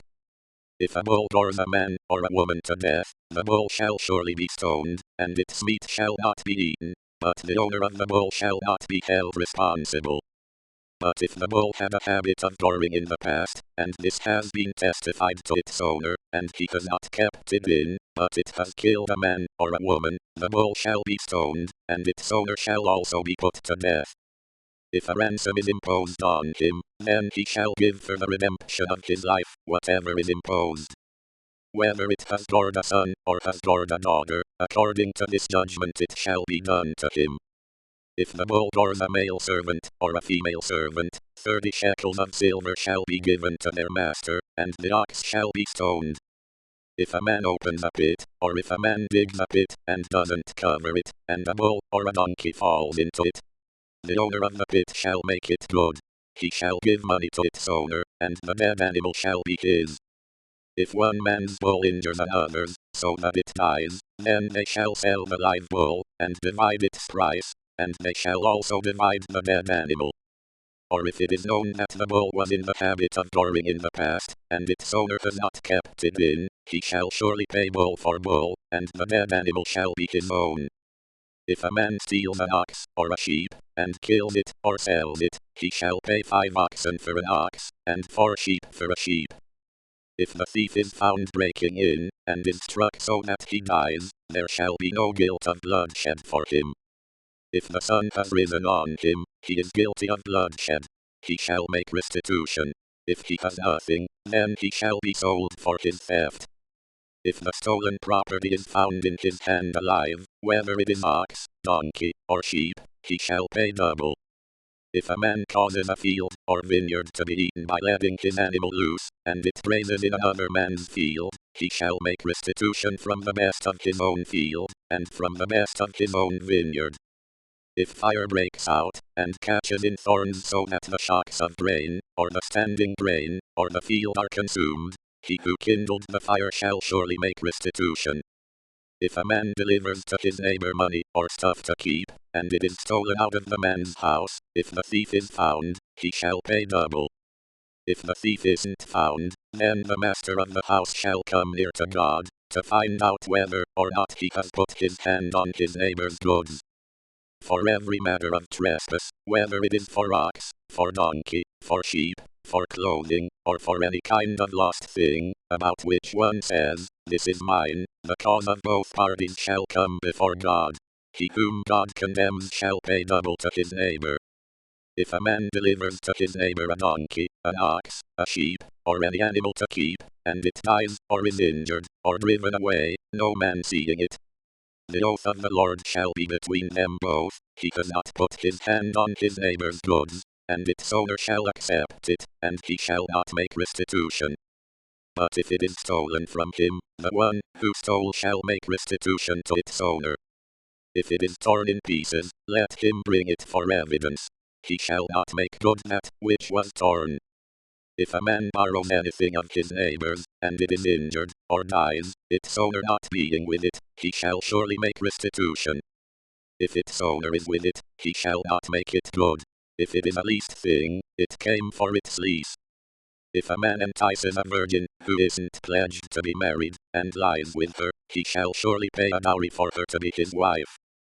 If her father utterly refuses to give her to him, he shall pay money according to the dowry of virgins. You shall not allow a sorceress to live. Whoever has sex with an animal shall surely be put to death. He who sacrifices to any god, except to the Lord only, shall be utterly destroyed. You shall not wrong an alien, or oppress him, for you were aliens in the land of Egypt. You shall not take advantage of any widow, or fatherless child. If you take advantage of them at all, and they cry at all to me, I will surely hear their cry. And my wrath will grow hot, and I will kill you with the sword, and your wives shall be widows, and your children fatherless. If you lend money to any of my people with you, who is poor, you shall not be to him as a creditor. You shall not charge him interest. If you take your neighbor's garment as collateral, you shall restore it to him before the sun goes down. For that is his only covering, it is his garment for his skin. What would he sleep in? It will happen, when he cries to me, that I will hear, for I am gracious. You shall not blaspheme God, nor curse a ruler of your people. You shall not delay to offer from your harvest, and from the outflow of your presses. You shall give the firstborn of your sons to me. You shall do likewise with your cattle, and with your sheep. It shall be with its mother 7 days, then on the 8th day you shall give it to me. You shall be holy men to me, therefore you shall not eat any meat that is torn by animals in the field. You shall cast it to the dogs. You shall not spread a false report. Don't join your hand with the wicked to be a malicious witness. You shall not follow a crowd to do evil. You shall not testify in court to side with a multitude to pervert justice. You shall not favor a poor man in his cause. If you meet your enemy's ox or his donkey going astray, you shall surely bring it back to him again. If you see the donkey of him who hates you fallen down under his burden, don't leave him. You shall surely help him with it. You shall not deny justice to your poor people in their lawsuits. Keep far from a false charge, and don't kill the innocent and righteous, for I will not justify the wicked. You shall take no bribe, for a bribe blinds those who have sight and perverts the words of the righteous. You shall not oppress an alien, for you know the heart of an alien, since you were aliens in the land of Egypt. For 6 years you shall sow your land, and shall gather in its increase. But the 7th year you shall let it rest, and lie fallow, that the poor of your people may eat, and what they leave the animal of the field shall eat. In the same way, you shall deal with your vineyard, and with your olive grove. 6 days you shall do your work, and on the 7th day you shall rest, that your ox and your donkey may have rest, and the son of your servant, and the alien may be refreshed. Be careful to do all things that I have said to you, and don't invoke the name of other gods, or even let them be heard out of your mouth. You shall observe a feast to me 3 times a year. You shall observe the feast of unleavened bread. 7 days you shall eat unleavened bread, as I commanded you, at the time appointed in the month Abib, for in it you came out of Egypt, and no one shall appear before me empty. And the feast of harvest, the first fruits of your labors, which you sow in the field, and the feast of ingathering, at the end of the year, when you gather in your labors out of the field. 3 times in the year all your males shall appear before the Lord God. You shall not offer the blood of my sacrifice with leavened bread. The fat of my feast shall not remain all night until the morning. You shall bring the first of the first fruits of your ground into the house of the Lord your God. You shall not boil a young goat in its mother's milk. Behold, I send an angel before you, to keep you by the way, and to bring you into the place which I have prepared. Pay attention to him, and listen to his voice. Don't provoke him, for he will not pardon your disobedience, for my name is in him. But if you indeed listen to his voice, and do all that I speak, then I will be an enemy to your enemies, and an adversary to your adversaries. For my angel shall go before you, and bring you into the Amorite, the Hittite, the Perizzite, the Canaanite, the Hivite, and the Jebusite, and I will cut them off. You shall not bow down to their gods, nor serve them, nor follow their practices, but you shall utterly overthrow them, and demolish their pillars.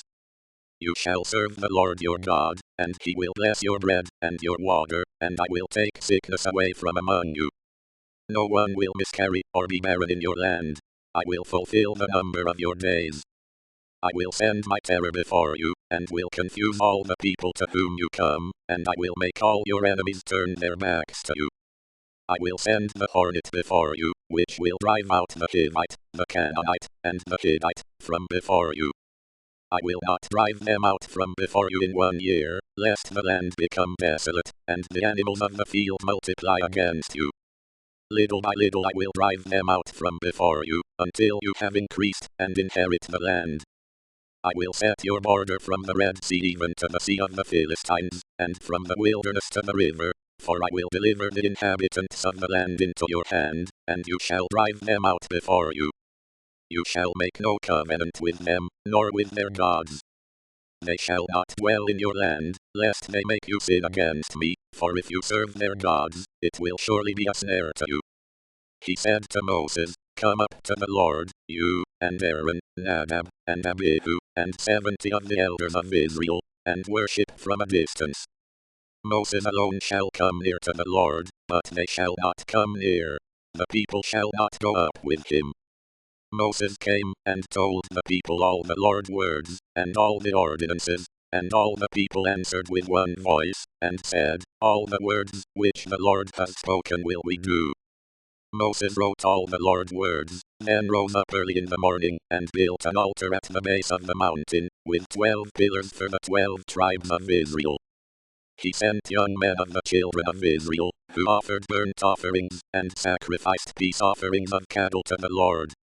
Moses took half of the blood and put it in basins, and half of the blood he sprinkled on the altar. He took the book of the covenant and read it in the hearing of the people, and they said, "We will do all that the Lord has said, and be obedient." Moses took the blood, and sprinkled it on the people, and said, "Look, this is the blood of the covenant, which the Lord has made with you concerning all these words." Then Moses, Aaron, Nadab, Abihu, and 70 of the elders of Israel went up. They saw the God of Israel. Under his feet was like a paved work of sapphire stone, like the skies for clearness. He didn't lay his hand on the nobles of the children of Israel. They saw God, and ate, and drank. The Lord said to Moses, "Come up to me on the mountain, and stay here, and I will give you the stone tablets with the law and the commands that I have written, that you may teach them." Moses rose up with Joshua, his servant, and Moses went up onto God's mountain. He said to the elders, "Wait here for us, until we come again to you. Behold, Aaron and Hur are with you. Whoever is involved in a dispute can go to them." Moses went up on the mountain, and the cloud covered the mountain. The Lord's glory settled on Mount Sinai, and the cloud covered it 6 days. The 7th day he called to Moses out of the middle of the cloud. The appearance of the Lord's glory was like devouring fire on the top of the mountain in the eyes of the children of Israel. Moses entered into the middle of the cloud, and went up on the mountain, and Moses was on the mountain 40 days and 40 nights. The Lord spoke to Moses, saying, "Speak to the children of Israel, that they take an offering for me. From everyone whose heart makes him willing you shall take my offering. This is the offering which you shall take from them: gold, silver, bronze, blue, purple, scarlet, fine linen, goat's hair, ram's skins dyed red, sea cow hides, acacia wood, oil for the light, spices for the anointing oil and for the sweet incense, onyx stones, and stones to be set for the ephod and for the breastplate. Let them make me a sanctuary, that I may dwell among them. According to all that I show you, the pattern of the tabernacle, and the pattern of all of its furniture, even so you shall make it. They shall make an ark of acacia wood. Its length shall be 2.5 cubits, its width 1.5 cubits, and 1 cubit and a half its height. You shall overlay it with pure gold. You shall overlay it inside and outside, and you shall make a gold molding around it. You shall cast 4 rings of gold for it, and put them in its 4 feet. 2 rings shall be on the one side of it, and 2 rings on the other side of it. You shall make poles of acacia wood, and overlay them with gold. You shall put the poles into the rings on the sides of the ark to carry the ark. The poles shall be in the rings of the ark. They shall not be taken from it. You shall put the covenant, which I shall give you, into the ark. You shall make a mercy seat of pure gold. 2.5 cubits shall be its length, and 1.5 cubits its width. You shall make 2 cherubim of hammered gold. You shall make them at the 2 ends of the mercy seat. Make 1 cherub at the one end, and 1 cherub at the other end. You shall make the cherubim on its 2 ends of one piece with the mercy seat. The cherubim shall spread out their wings upward, covering the mercy seat with their wings, with their faces toward one another. The faces of the cherubim shall be toward the mercy seat. You shall put the mercy seat on top of the ark, and in the ark you shall put the covenant that I will give you. There I will meet with you, and I will tell you from above the mercy seat, from between the 2 cherubim, which are on the ark of the covenant, all that I command you for the children of Israel. You shall make a table of acacia wood. Its length shall be 2 cubits, and its width 1 cubit, and its height 1.5 cubits. You shall overlay it with pure gold, and make a gold molding around it. You shall make a rim of a hand width around it. You shall make a golden molding on its rim around it. You shall make 4 rings of gold for it, and put the rings in the 4 corners that are on its 4 feet. The rings shall be close to the rim, for places for the poles to carry the table. You shall make the poles of acacia wood, and overlay them with gold, that the table may be carried with them. You shall make its dishes, its spoons, its ladles, and its bowls with which to pour out offerings. You shall make them of pure gold. You shall set bread of the presence on the table before me always. You shall make a lampstand of pure gold. The lampstand shall be made of hammered work. Its base, its shaft, its cups, its buds, and its flowers shall be of one piece with it. There shall be 6 branches going out of its sides, 3 branches of the lampstand out of its one side, and 3 branches of the lampstand out of its other side. 3 cups made like almond blossoms in one branch, a bud and a flower, and 3 cups made like almond blossoms in the other branch, a bud and a flower, so for the 6 branches going out of the lampstand. And in the lampstand 4 cups made like almond blossoms, its buds and its flowers.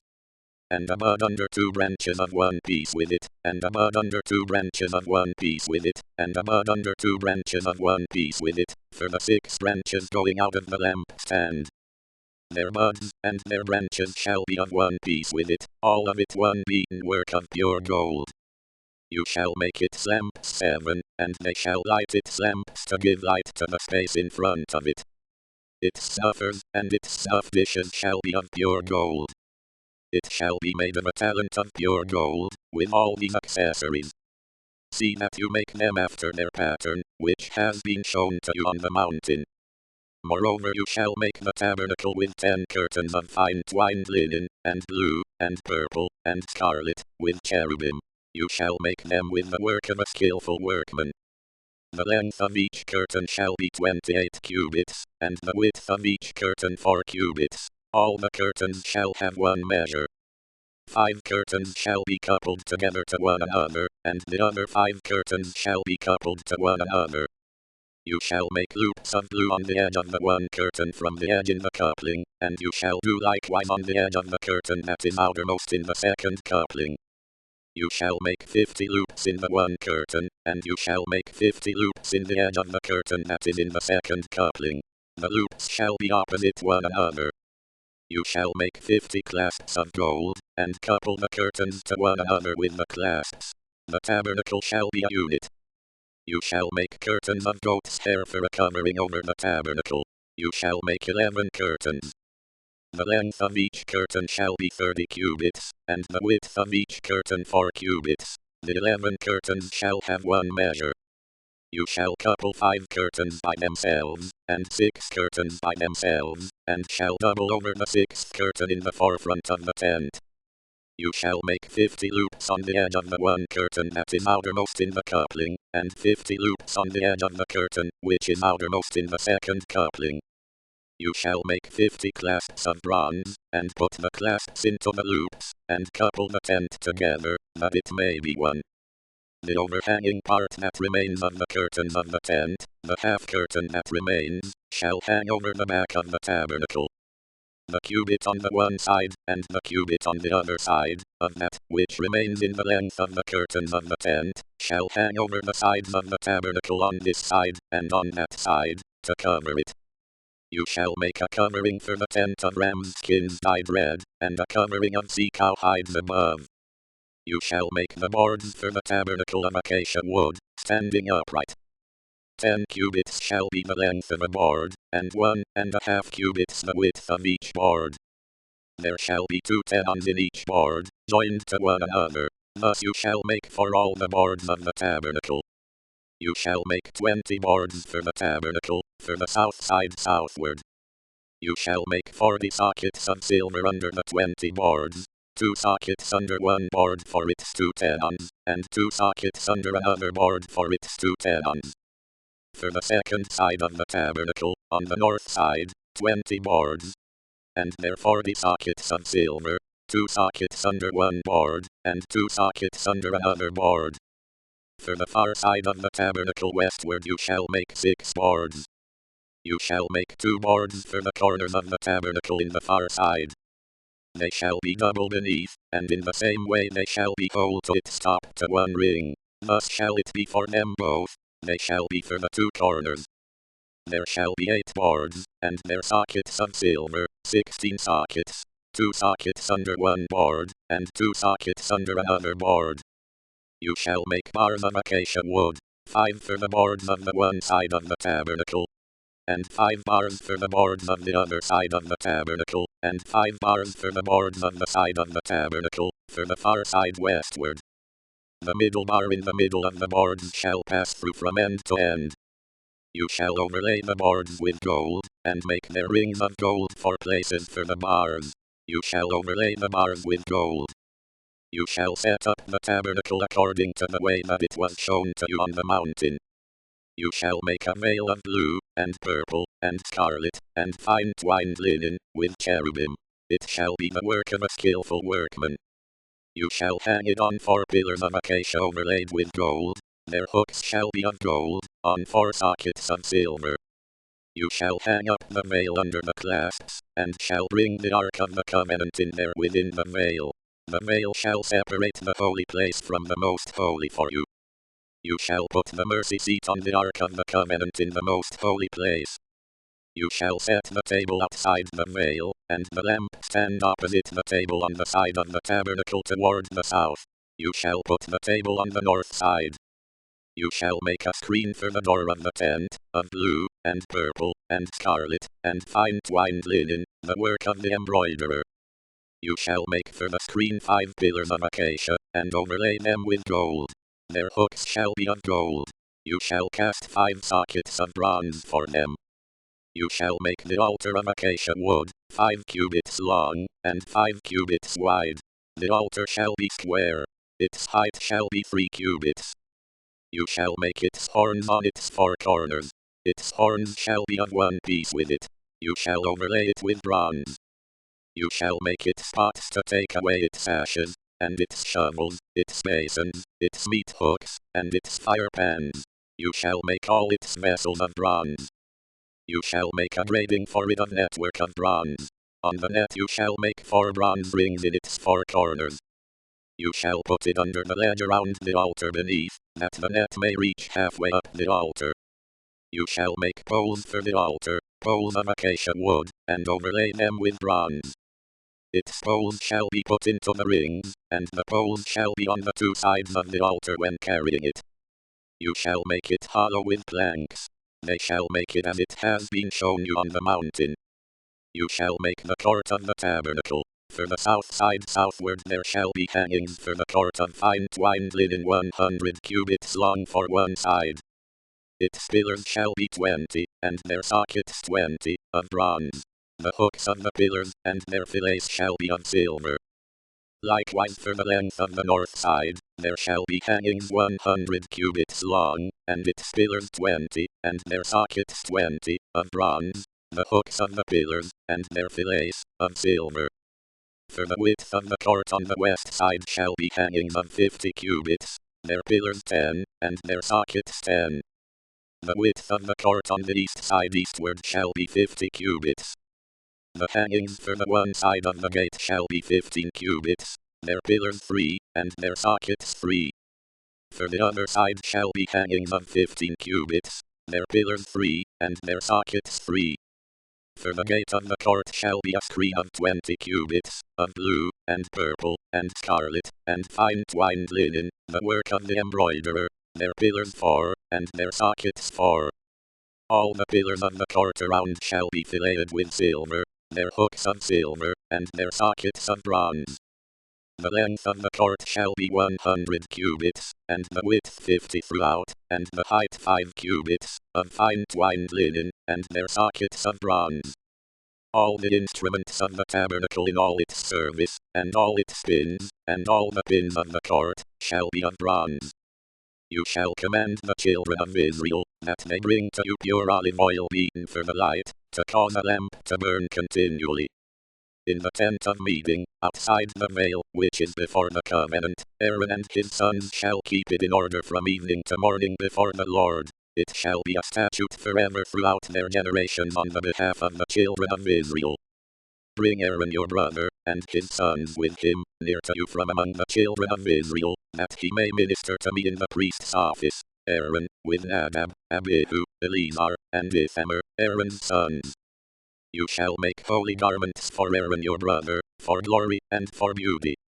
You shall speak to all who are wise-hearted, whom I have filled with the spirit of wisdom, that they make Aaron's garments to sanctify him, that he may minister to me in the priest's office.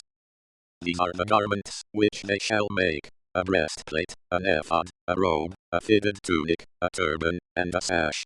They shall make holy garments for Aaron your brother, and his sons, that he may minister to me in the priest's office. They shall use the gold, and the blue, and the purple, and the scarlet, and the fine linen. They shall make the ephod of gold, blue, purple, scarlet, and fine twined linen, the work of the skillful workman. It shall have 2 shoulder straps joined to the 2 ends of it, that it may be joined together. The skillfully woven band, which is on it, shall be like its work, and of the same piece, of gold, blue, purple, scarlet, and fine twined linen. You shall take 2 onyx stones, and engrave on them the names of the children of Israel. 6 of their names on the one stone, and the names of the 6 that remain on the other stone, in the order of their birth. With the work of an engraver in stone, like the engravings of a signet, you shall engrave the 2 stones, according to the names of the children of Israel. You shall make them to be enclosed in settings of gold. You shall put the 2 stones on the shoulder straps of the ephod, to be stones of memorial for the children of Israel. Aaron shall bear their names before the Lord on his 2 shoulders for a memorial. You shall make settings of gold, and 2 chains of pure gold. You shall make them like cords of braided work. You shall put the braided chains on the settings. You shall make a breastplate of judgment, the work of the skillful workman, like the work of the ephod you shall make it, of gold, of blue, and purple, and scarlet, and fine twined linen, you shall make it. It shall be square, and folded double, a span shall be its length, and a span its width. You shall set in its settings of stones, 4 rows of stones. A row of ruby, topaz, and beryl shall be the first row, and the second row a turquoise, a sapphire, and an emerald, and the third row a jacinth, an agate, and an amethyst, and the 4th row a chrysolite, an onyx, and a jasper. They shall be enclosed in gold in their settings. The stones shall be according to the names of the children of Israel, 12, according to their names, like the engravings of a signet, everyone according to his name. They shall be for the 12 tribes. You shall make on the breastplate chains like cords, of braided work of pure gold. You shall make on the breastplate 2 rings of gold, and shall put the 2 rings on the 2 ends of the breastplate. You shall put the 2 braided chains of gold in the 2 rings at the ends of the breastplate. The other 2 ends of the 2 braided chains you shall put on the 2 settings, and put them on the shoulder straps of the ephod in its forepart. You shall make 2 rings of gold, and you shall put them on the 2 ends of the breastplate, on its edge, which is toward the side of the ephod inward.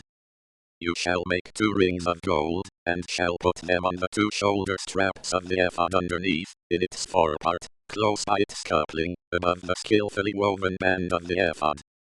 They shall bind the breastplate by its rings to the rings of the ephod with a lace of blue, that it may be on the skillfully woven band of the ephod, and that the breastplate may not swing out from the ephod. Aaron shall bear the names of the children of Israel in the breastplate of judgment on his heart, when he goes into the holy place, for a memorial before the Lord continually. You shall put in the breastplate of judgment the Urim and the Thummim, and they shall be on Aaron's heart, when he goes in before the Lord. Aaron shall bear the judgment of the children of Israel on his heart before the Lord continually. You shall make the robe of the ephod all of blue. It shall have a hole for the head in the middle of it. It shall have a binding of woven work around its hole, as it were the hole of a coat of mail, that it not be torn. On its hem you shall make pomegranates of blue, and of purple, and of scarlet, all around its hem, with bells of gold between and around them. A golden bell, and a pomegranate, a golden bell, and a pomegranate, around the hem of the robe.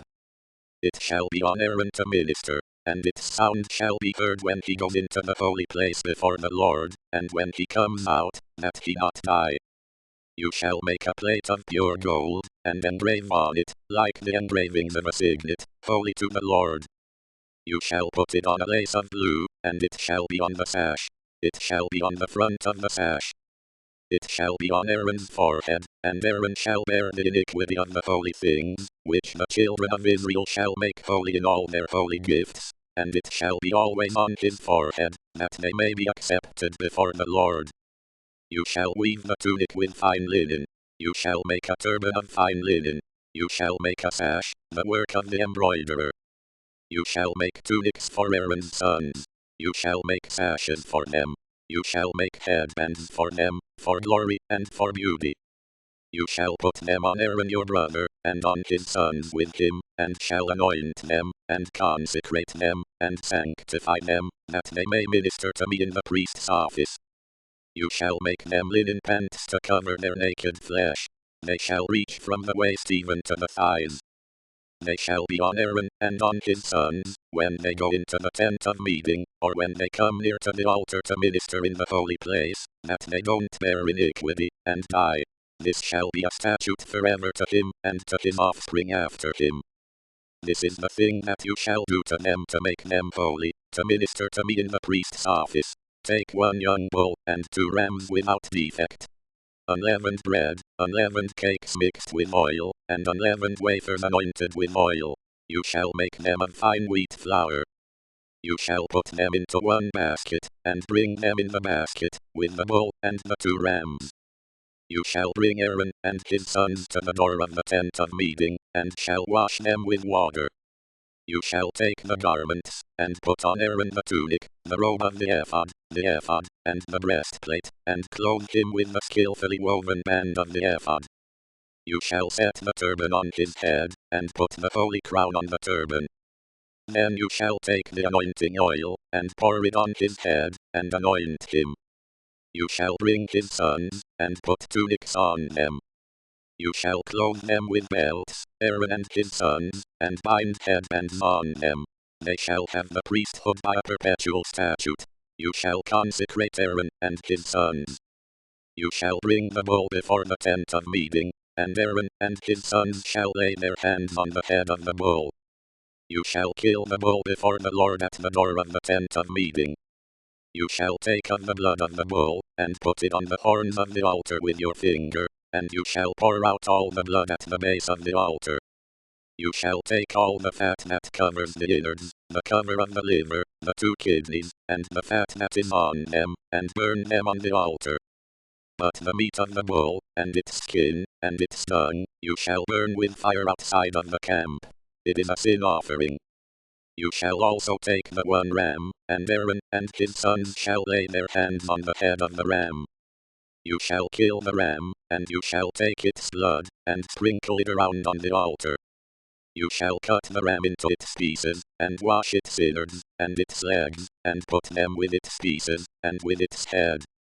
You shall burn the whole ram on the altar. It is a burnt offering to the Lord. It is a pleasant aroma, an offering made by fire to the Lord. You shall take the other ram, and Aaron and his sons shall lay their hands on the head of the ram. Then you shall kill the ram, and take some of its blood, and put it on the tip of the right ear of Aaron, and on the tip of the right ear of his sons, and on the thumb of their right hand, and on the big toe of their right foot, and sprinkle the blood around on the altar. You shall take of the blood that is on the altar, and of the anointing oil, and sprinkle it on Aaron, and on his garments, and on his sons, and on the garments of his sons with him. And he shall be made holy, and his garments, and his sons' garments with him. Also you shall take some of the ram's fat, the fat tail, the fat that covers the innards, the cover of the liver, the 2 kidneys, the fat that is on them, and the right thigh, for it is a ram of consecration. And 1 loaf of bread, 1 cake of oiled bread, and 1 wafer out of the basket of unleavened bread that is before the Lord. You shall put all of this in Aaron's hands, and in his sons' hands, and shall wave them for a wave offering before the Lord. You shall take them from their hands, and burn them on the altar on the burnt offering, for a pleasant aroma before the Lord. It is an offering made by fire to the Lord. You shall take the breast of Aaron's ram of consecration, and wave it for a wave offering before the Lord. It shall be your portion. You shall sanctify the breast of the wave offering, and the thigh of the wave offering, which is waved, and which is raised up, of the ram of consecration, even of that which is for Aaron, and of that which is for his sons. It shall be for Aaron and his sons as their portion forever from the children of Israel, for it is a wave offering. It shall be a wave offering from the children of Israel of the sacrifices of their peace offerings, even their wave offering to the Lord. The holy garments of Aaron shall be for his sons after him, to be anointed in them, and to be consecrated in them. 7 days shall the son, who is priest in his place, put them on, when he comes into the tent of meeting to minister in the holy place. You shall take the ram of consecration, and boil its meat in a holy place. Aaron and his sons shall eat the meat of the ram, and the bread that is in the basket, at the door of the tent of meeting. They shall eat those things with which atonement was made, to consecrate and sanctify them, but a stranger shall not eat of it, because they are holy. If anything of the meat of the consecration, or of the bread, remains to the morning, then you shall burn the remainder with fire. It shall not be eaten, because it is holy. You shall do so to Aaron and to his sons, according to all that I have commanded you. You shall consecrate them 7 days. Every day you shall offer the bull of sin offering for atonement. You shall cleanse the altar when you make atonement for it. You shall anoint it, to sanctify it. 7 days you shall make atonement for the altar, and sanctify it, and the altar shall be most holy. Whatever touches the altar shall be holy. Now this is that which you shall offer on the altar, 2 lambs a year old day by day continually. The one lamb you shall offer in the morning, and the other lamb you shall offer at evening. And with the one lamb a 10th part of an ephah of fine flour mixed with the 4th part of a hin of beaten oil, and the 4th part of a hin of wine for a drink offering. The other lamb you shall offer at evening, and shall do to it according to the meal offering of the morning, and according to its drink offering, for a pleasant aroma, an offering made by fire to the Lord. It shall be a continual burnt offering throughout your generations at the door of the tent of meeting before the Lord, where I will meet with you, to speak there to you. There I will meet with the children of Israel, and the place shall be sanctified by my glory. I will sanctify the tent of meeting, and the altar. I will also sanctify Aaron and his sons to minister to me in the priest's office. I will dwell among the children of Israel, and will be their God. They shall know that I am the Lord their God, who brought them out of the land of Egypt, that I might dwell among them. I am the Lord their God. You shall make an altar to burn incense on. You shall make it of acacia wood. Its length shall be a cubit, and its width a cubit. It shall be square, and its height shall be 2 cubits. Its horns shall be of one piece with it. You shall overlay it with pure gold, its top, its sides around it, and its horns, and you shall make a gold molding around it. You shall make 2 golden rings for it under its molding, on its 2 ribs, on its 2 sides you shall make them, and they shall be for places for poles with which to bear it. You shall make the poles of acacia wood, and overlay them with gold. You shall put it before the veil that is by the ark of the covenant, before the mercy seat that is over the covenant, where I will meet with you. Aaron shall burn incense of sweet spices on it every morning. When he tends the lamps, he shall burn it.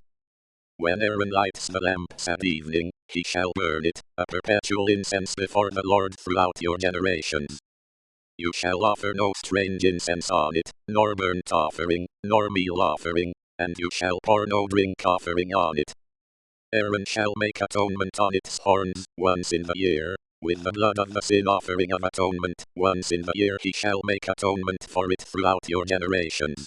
It is most holy to the Lord. The Lord spoke to Moses, saying, when you take a census of the children of Israel, according to those who are counted among them, then each man shall give a ransom for his soul to the Lord when you count them, that there be no plague among them when you count them. They shall give this, everyone who passes over to those who are counted, half a shekel according to the shekel of the sanctuary. The shekel is 20 gerahs, half a shekel for an offering to the Lord. Everyone who passes over to those who are counted, from 20 years old and upward, shall give the offering to the Lord. The rich shall not give more, and the poor shall not give less, than the half shekel, when they give the offering of the Lord, to make atonement for your souls. You shall take the atonement money from the children of Israel, and shall appoint it for the service of the tent of meeting, that it may be a memorial for the children of Israel before the Lord, to make atonement for your souls. The Lord spoke to Moses, saying, You shall also make a basin of bronze, and its base of bronze, in which to wash. You shall put it between the tent of meeting and the altar, and you shall put water in it. Aaron and his sons shall wash their hands and their feet in it. When they go into the tent of meeting, they shall wash with water, that they don't die, or when they come near to the altar to minister, to burn an offering made by fire to the Lord. So they shall wash their hands and their feet, that they not die. This shall be a statute forever to them, even to him and to his descendants throughout their generations. Moreover the Lord spoke to Moses, saying, Also take fine spices, of liquid myrrh, 500 shekels, and of fragrant cinnamon half as much, even 250, and of fragrant cane, 250, and of cassia 500, according to the shekel of the sanctuary, and a hin of olive oil. You shall make it into a holy anointing oil, a perfume compounded after the art of the perfumer. It shall be a holy anointing oil. You shall use it to anoint the tent of meeting, the ark of the covenant, the table and all its articles, the lampstand and its accessories, the altar of incense, the altar of burnt offering with all its utensils, and the basin with its base. You shall sanctify them, that they may be most holy. Whatever touches them shall be holy. You shall anoint Aaron and his sons, and sanctify them, that they may minister to me in the priest's office. You shall speak to the children of Israel, saying, This shall be a holy anointing oil to me throughout your generations. It shall not be poured on man's flesh, and do not make any like it, according to its composition. It is holy. It shall be holy to you. Whoever compounds any like it, or whoever puts any of it on a stranger, he shall be cut off from his people. The Lord said to Moses, Take to yourself sweet spices, gum resin, onycha, and galbanum, sweet spices with pure frankincense. There shall be an equal weight of each. You shall make incense of it, a perfume after the art of the perfumer, seasoned with salt, pure and holy. You shall beat some of it very small, and put some of it before the covenant in the tent of meeting, where I will meet with you. It shall be to you most holy. You shall not make this incense, according to its composition, for yourselves. It shall be to you holy for the Lord. Whoever shall make any like that, to smell of it, he shall be cut off from his people. The Lord spoke to Moses, saying, Behold, I have called by name Bezalel the son of Uri, the son of Hur, of the tribe of Judah. I have filled him with the Spirit of God, in wisdom, and in understanding, and in knowledge, and in all kinds of workmanship, to devise skillful works, to work in gold, and in silver, and in bronze, and in cutting of stones for setting, and in carving of wood, to work in all kinds of workmanship. Behold, I myself have appointed with him Oholiab, the son of Ahisamach, of the tribe of Dan, and in the heart of all who are wise-hearted I have put wisdom, that they may make all that I have commanded you. The tent of meeting, the ark of the covenant, the mercy seat that is on it, all the furniture of the tent, the table and its vessels, the pure lampstand with all its vessels, the altar of incense, the altar of burnt offering with all its vessels, the basin and its base, the finely worked garments, the holy garments for Aaron the priest, the garments of his sons to minister in the priest's office, the anointing oil, and the incense of sweet spices for the holy place, according to all that I have commanded you they shall do. The Lord spoke to Moses, saying, Speak also to the children of Israel, saying, Most certainly you shall keep my Sabbaths, for it is a sign between me and you throughout your generations, that you may know that I am the Lord, who sanctifies you. You shall keep the Sabbath therefore, for it is holy to you. Everyone who profanes it shall surely be put to death, for whoever does any work therein, that soul shall be cut off from among his people.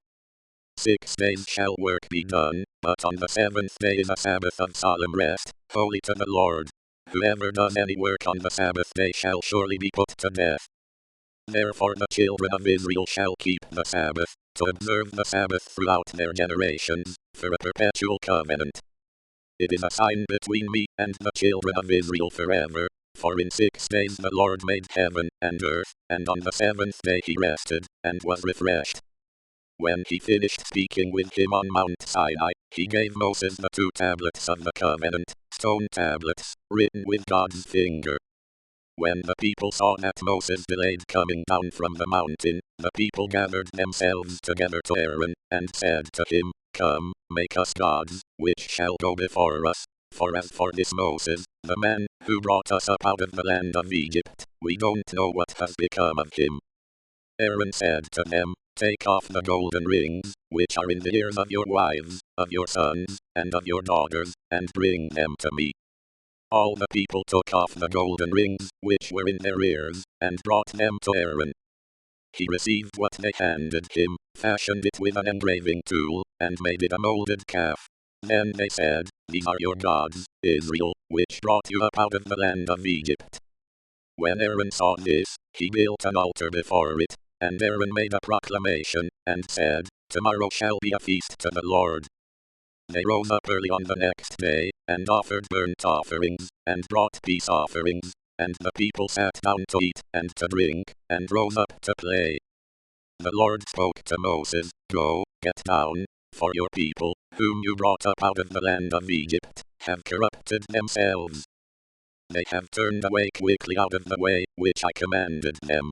They have made themselves a molded calf, and have worshipped it, and have sacrificed to it, and said, 'These are your gods, Israel, which brought you up out of the land of Egypt.' The Lord said to Moses, 'I have seen these people, and behold, they are a stiff-necked people. Now therefore leave me alone, that my wrath may burn hot against them, and that I may consume them, and I will make of you a great nation.' Moses begged the Lord his God, and said, 'Lord, why does your wrath burn hot against your people, that you have brought out of the land of Egypt with great power, and with a mighty hand? Why should the Egyptians talk, saying, He brought them out for evil, to kill them in the mountains, and to consume them from the surface of the earth? Turn from your fierce wrath, and turn away from this evil against your people.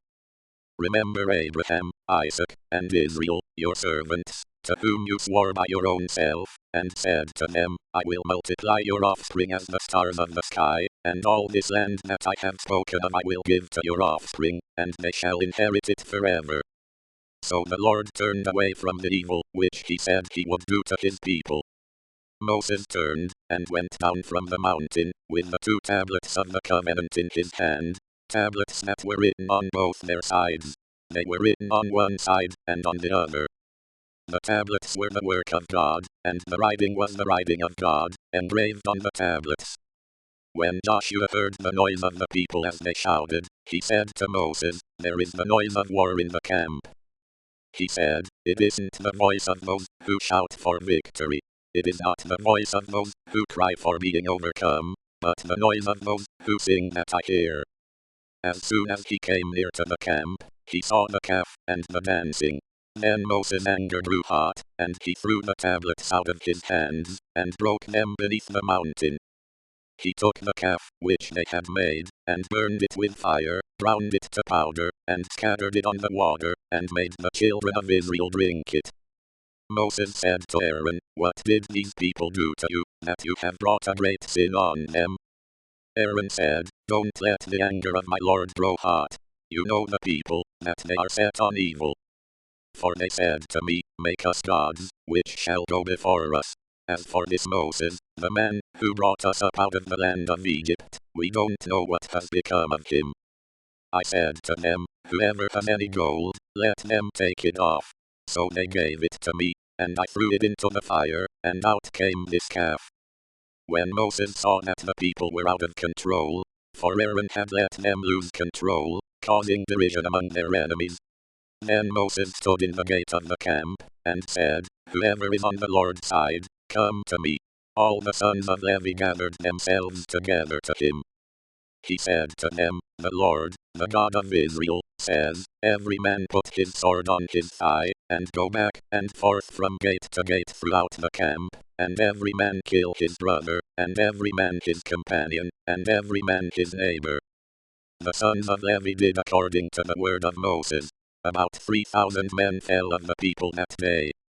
Moses said, consecrate yourselves today to the Lord, for every man was against his son and against his brother, that he may give you a blessing today. On the next day, Moses said to the people, you have sinned a great sin. Now I will go up to the Lord. Perhaps I shall make atonement for your sin. Moses returned to the Lord, and said, oh, this people have sinned a great sin, and have made themselves gods of gold. Yet now, if you will, forgive their sin, and if not, please blot me out of your book, which you have written. The Lord said to Moses, whoever has sinned against me, I will blot him out of my book. Now go, lead the people to the place of which I have spoken to you. Behold, my angel shall go before you. Nevertheless, in the day when I will punish them for their sin. The Lord struck the people, because of what they did with the calf, which Aaron made. The Lord spoke to Moses, depart, go up from here, you and the people that you have brought up out of the land of Egypt, to the land of which I swore to Abraham, to Isaac, and to Jacob, saying, I will give it to your offspring. I will send an angel before you, and I will drive out the Canaanite, the Amorite, and the Hittite, and the Perizzite, the Hivite, and the Jebusite. Go to a land flowing with milk and honey, but I will not go up among you, for you are a stiff-necked people, lest I consume you on the way. When the people heard this evil news, they mourned, and no one put on his jewelry. The Lord had said to Moses, tell the children of Israel, you are a stiff-necked people. If I were to go up among you for one moment, I would consume you. Therefore now take off your jewelry from you, that I may know what to do to you. The children of Israel stripped themselves of their jewelry from Mount Horeb onward. Now Moses used to take the tent and pitch it outside the camp, far away from the camp, and he called it the tent of meeting. Everyone who sought the Lord went out to the tent of meeting, which was outside the camp. When Moses went out to the tent, all the people rose up, and stood, everyone at their tent door, and watched Moses, until he had gone into the tent. When Moses entered into the tent, the pillar of cloud descended, stood at the door of the tent, and the Lord spoke with Moses. All the people saw the pillar of cloud stand at the door of the tent, and all the people rose up, and worshipped, everyone at their tent door. The Lord spoke to Moses face to face, as a man speaks to his friend. He turned again into the camp, but his servant Joshua, the son of Nun, a young man, didn't depart from the tent. Moses said to the Lord, behold, you tell me, bring up this people, and you haven't let me know whom you will send with me. Yet you have said, I know you by name, and you have also found favor in my sight. Now therefore, if I have found favor in your sight, please show me your way, now, that I may know you, so that I may find favor in your sight, and consider that this nation is your people. He said, my presence will go with you, and I will give you rest. Moses said to him, if your presence doesn't go with me, don't carry us up from here. For how would people know that I have found favor in your sight, I and your people?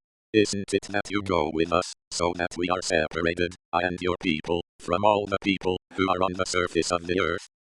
The Lord said to Moses, I will do this thing also that you have spoken, for you have found favor in my sight, and I know you by name. Moses said, please show me your glory.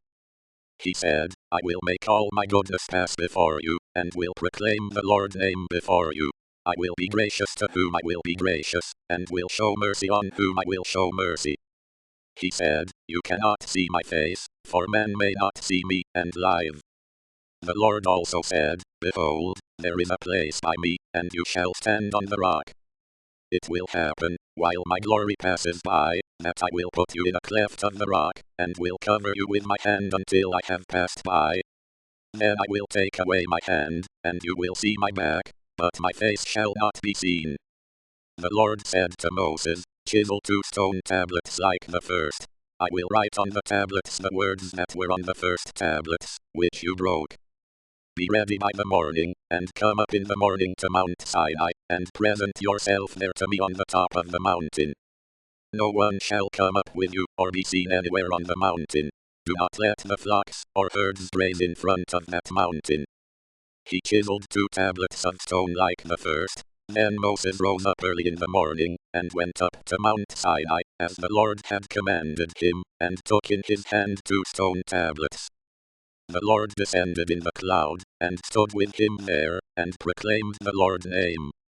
The Lord passed by before him, and proclaimed, the Lord, a merciful and gracious God, slow to anger, and abundant in loving kindness and truth, keeping loving kindness for thousands, forgiving iniquity and disobedience and sin, and who will by no means clear the guilty, visiting the iniquity of the fathers on the children, and on the children's children, on the 3rd and on the 4th generation. Moses hurried and bowed his head toward the earth, and worshipped. He said, If now I have found favor in your sight, Lord, please let the Lord go among us, even though this is a stiff-necked people. Pardon our iniquity and our sin, and take us for your inheritance. He said, Behold, I make a covenant. Before all your people I will do marvels, such as have not been worked in all the earth, nor in any nation, and all the people among whom you are shall see the work of the Lord, for it is an awesome thing that I do with you. Observe that which I command you today. Behold, I will drive out before you the Amorite, the Canaanite, the Hittite, the Perizzite, the Hivite, and the Jebusite. Be careful, lest you make a covenant with the inhabitants of the land where you are going, lest it be for a snare among you. But you shall break down their altars, and dash in pieces their pillars, and you shall cut down their Asherah poles. For you shall worship no other God, for the Lord, whose name is jealous, is a jealous God. Don't make a covenant with the inhabitants of the land, lest they play the prostitute after their gods, and sacrifice to their gods, and one call you, and you eat of his sacrifice. And you take of their daughters to your sons, and their daughters play the prostitute after their gods, and make your sons play the prostitute after their gods. You shall make no cast idols for yourselves. You shall keep the feast of unleavened bread. 7 days you shall eat unleavened bread, as I commanded you, at the time appointed in the month Abib, for in the month Abib you came out of Egypt. All that opens the womb is mine, and all your livestock that is male, the firstborn of cow and sheep. You shall redeem the firstborn of a donkey with a lamb. If you will not redeem it, then you shall break its neck. You shall redeem all the firstborn of your sons. No one shall appear before me empty. 6 days you shall work, but on the 7th day you shall rest. In plowing time and in harvest you shall rest. You shall observe the Feast of Weeks with the first fruits of wheat harvest, and the Feast of Harvest at the year's end. 3 times in the year all your males shall appear before the Lord God, the God of Israel. For I will drive out nations before you, and enlarge your borders. Neither shall any man desire your land when you go up to appear before the Lord, your God, 3 times in the year. You shall not offer the blood of my sacrifice with leavened bread. The sacrifice of the feast of the Passover shall not be left to the morning. You shall bring the first of the first fruits of your ground to the house of the Lord your God. You shall not boil a young goat in its mother's milk. The Lord said to Moses, Write these words, for in accordance with these words I have made a covenant with you and with Israel. He was there with the Lord 40 days and 40 nights. He neither ate bread, nor drank water. He wrote on the tablets the words of the covenant, the 10 commandments. When Moses came down from Mount Sinai with the 2 tablets of the covenant in Moses' hand, when he came down from the mountain, Moses didn't know that the skin of his face shone by reason of his speaking with him. When Aaron and all the children of Israel saw Moses, behold, the skin of his face shone, and they were afraid to come near him. Moses called to them, and Aaron and all the rulers of the congregation returned to him, and Moses spoke to them. Afterward all the children of Israel came near, and he gave them all the commandments that the Lord had spoken with him on Mount Sinai. When Moses was done speaking with them, he put a veil on his face. But when Moses went in before the Lord to speak with him, he took the veil off, until he came out, and he came out, and spoke to the children of Israel that which he was commanded. The children of Israel saw Moses' face, that the skin of Moses' face shone, so Moses put the veil on his face again, until he went in to speak with him. Moses assembled all the congregation of the children of Israel, and said to them, These are the words which the Lord has commanded, that you should do them. 6 days shall work be done, but on the 7th day there shall be a holy day for you, a Sabbath of solemn rest to the Lord. Whoever does any work in it shall be put to death. You shall kindle no fire throughout your habitations on the Sabbath day. Moses spoke to all the congregation of the children of Israel, saying, This is the thing which the Lord commanded, saying, Take from among you an offering to the Lord. Whoever is of a willing heart, let him bring it as the Lord offering, gold, silver, bronze, blue, purple, scarlet, fine linen, goat's hair, ram's skins dyed red, sea cow hides, acacia wood, oil for the light, spices for the anointing oil, and for the sweet incense, onyx stones, and stones to be set for the ephod, and for the breastplate. Let every wise-hearted man among you come, and make all that the Lord has commanded. The tabernacle, its outer covering, its roof, its clasps, its boards, its bars, its pillars, and its sockets. The ark, and its poles, the mercy seat, the veil of the screen, the table with its poles, and all its vessels, and the showbread. The lampstand also for the light, with its vessels, its lamps, and the oil for the light. And the altar of incense with its poles, the anointing oil, the sweet incense, the screen for the door, at the door of the tabernacle. The altar of burnt offering, with its grating of bronze, its poles, and all its vessels, the basin, and its base. The hangings of the court, its pillars, their sockets, and the screen for the gate of the court. The pins of the tabernacle, the pins of the court, and their cords. The finely worked garments for ministering in the holy place, the holy garments for Aaron the priest, and the garments of his sons, to minister in the priest's office. All the congregation of the children of Israel departed from the presence of Moses. They came, everyone whose heart stirred him up, and everyone whom his spirit made willing, and brought the Lord offering for the work of the tent of meeting, and for all of its service, and for the holy garments. They came, both men and women, as many as were willing-hearted, and brought brooches, earrings, signet rings, and armlets, all jewels of gold, even every man who offered an offering of gold to the Lord. Everyone with whom was found blue, purple, scarlet, fine linen, goat's hair, ram's skins dyed red, and sea cow hides, brought them. Everyone who offered an offering of silver and bronze brought the Lord offering, and everyone with whom was found acacia wood for any work of the service, brought it. All the women who were wise-hearted spun with their hands, and brought that which they had spun, the blue, the purple, the scarlet, and the fine linen. All the women whose heart stirred them up in wisdom spun the goat's hair. The rulers brought the onyx stones, and the stones to be set for the ephod, and for the breastplate, with the spice, and the oil for the light, for the anointing oil, and for the sweet incense.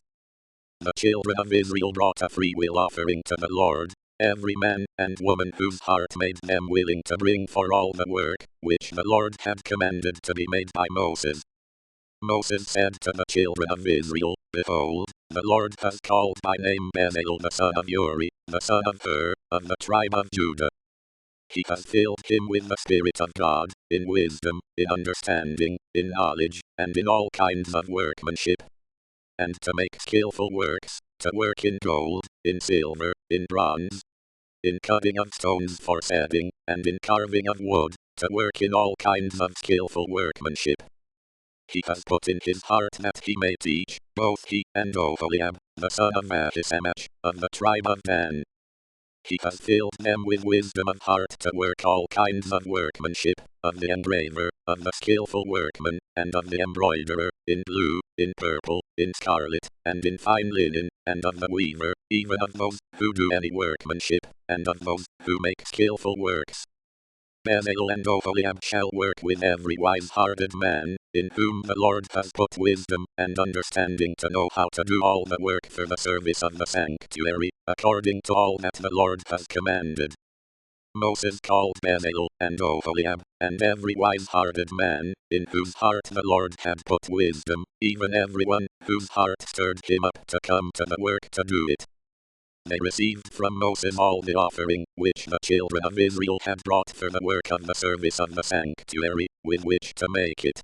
They kept bringing freewill offerings to him every morning. All the wise men, who performed all the work of the sanctuary, each came from his work which he did. They spoke to Moses, saying, "The people have brought much more than enough for the service of the work which the Lord commanded to make." Moses gave a commandment, and they caused it to be proclaimed throughout the camp, saying, "Let neither man nor woman make anything else for the offering for the sanctuary." So the people were restrained from bringing. For the stuff they had was sufficient to do all the work, and too much. All the wise-hearted men among those who did the work made the tabernacle with 10 curtains of fine twined linen, blue, purple, and scarlet. They made them with cherubim, the work of a skillful workman. The length of each curtain was 28 cubits, and the width of each curtain 4 cubits. All the curtains had one measure. He coupled 5 curtains to one another, and the other 5 curtains he coupled to one another. He made loops of blue on the edge of the one curtain from the edge in the coupling. Likewise he made in the edge of the curtain that was outermost in the second coupling. He made 50 loops in the one curtain, and he made 50 loops in the edge of the curtain that was in the second coupling. The loops were opposite to one another. He made 50 clasps of gold, and coupled the curtains to one another with the clasps, so the tabernacle was a unit. He made curtains of goat's hair for a covering over the tabernacle. He made them 11 curtains. The length of each curtain was 30 cubits, and 4 cubits the width of each curtain. The 11 curtains had one measure. He coupled 5 curtains by themselves, and 6 curtains by themselves. He made 50 loops on the edge of the curtain that was outermost in the coupling, and he made 50 loops on the edge of the curtain which was outermost in the second coupling. He made 50 clasps of bronze to couple the tent together, that it might be a unit. He made a covering for the tent of ram's skins dyed red, and a covering of sea cow hides above. He made the boards for the tabernacle of acacia wood, standing up. 10 cubits was the length of a board, and a cubit and a half the width of each board. Each board had 2 tenons, joined to one another. He made all the boards of the tabernacle this way. He made the boards for the tabernacle, 20 boards for the south side southward.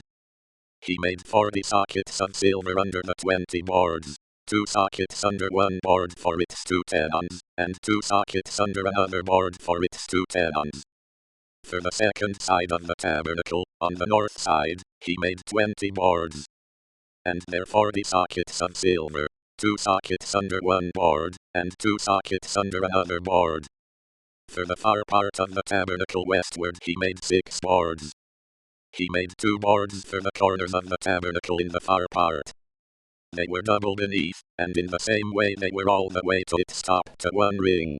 He did this to both of them in the 2 corners.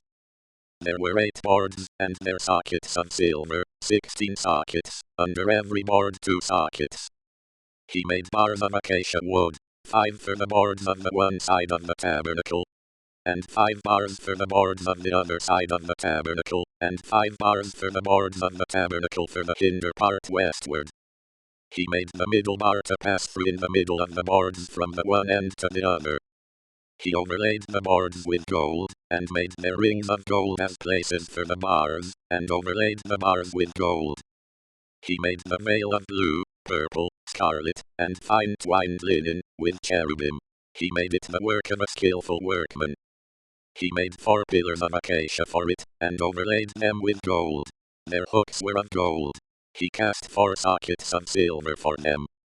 He made a screen for the door of the tent, of blue, purple, scarlet, and fine twined linen, the work of an embroiderer.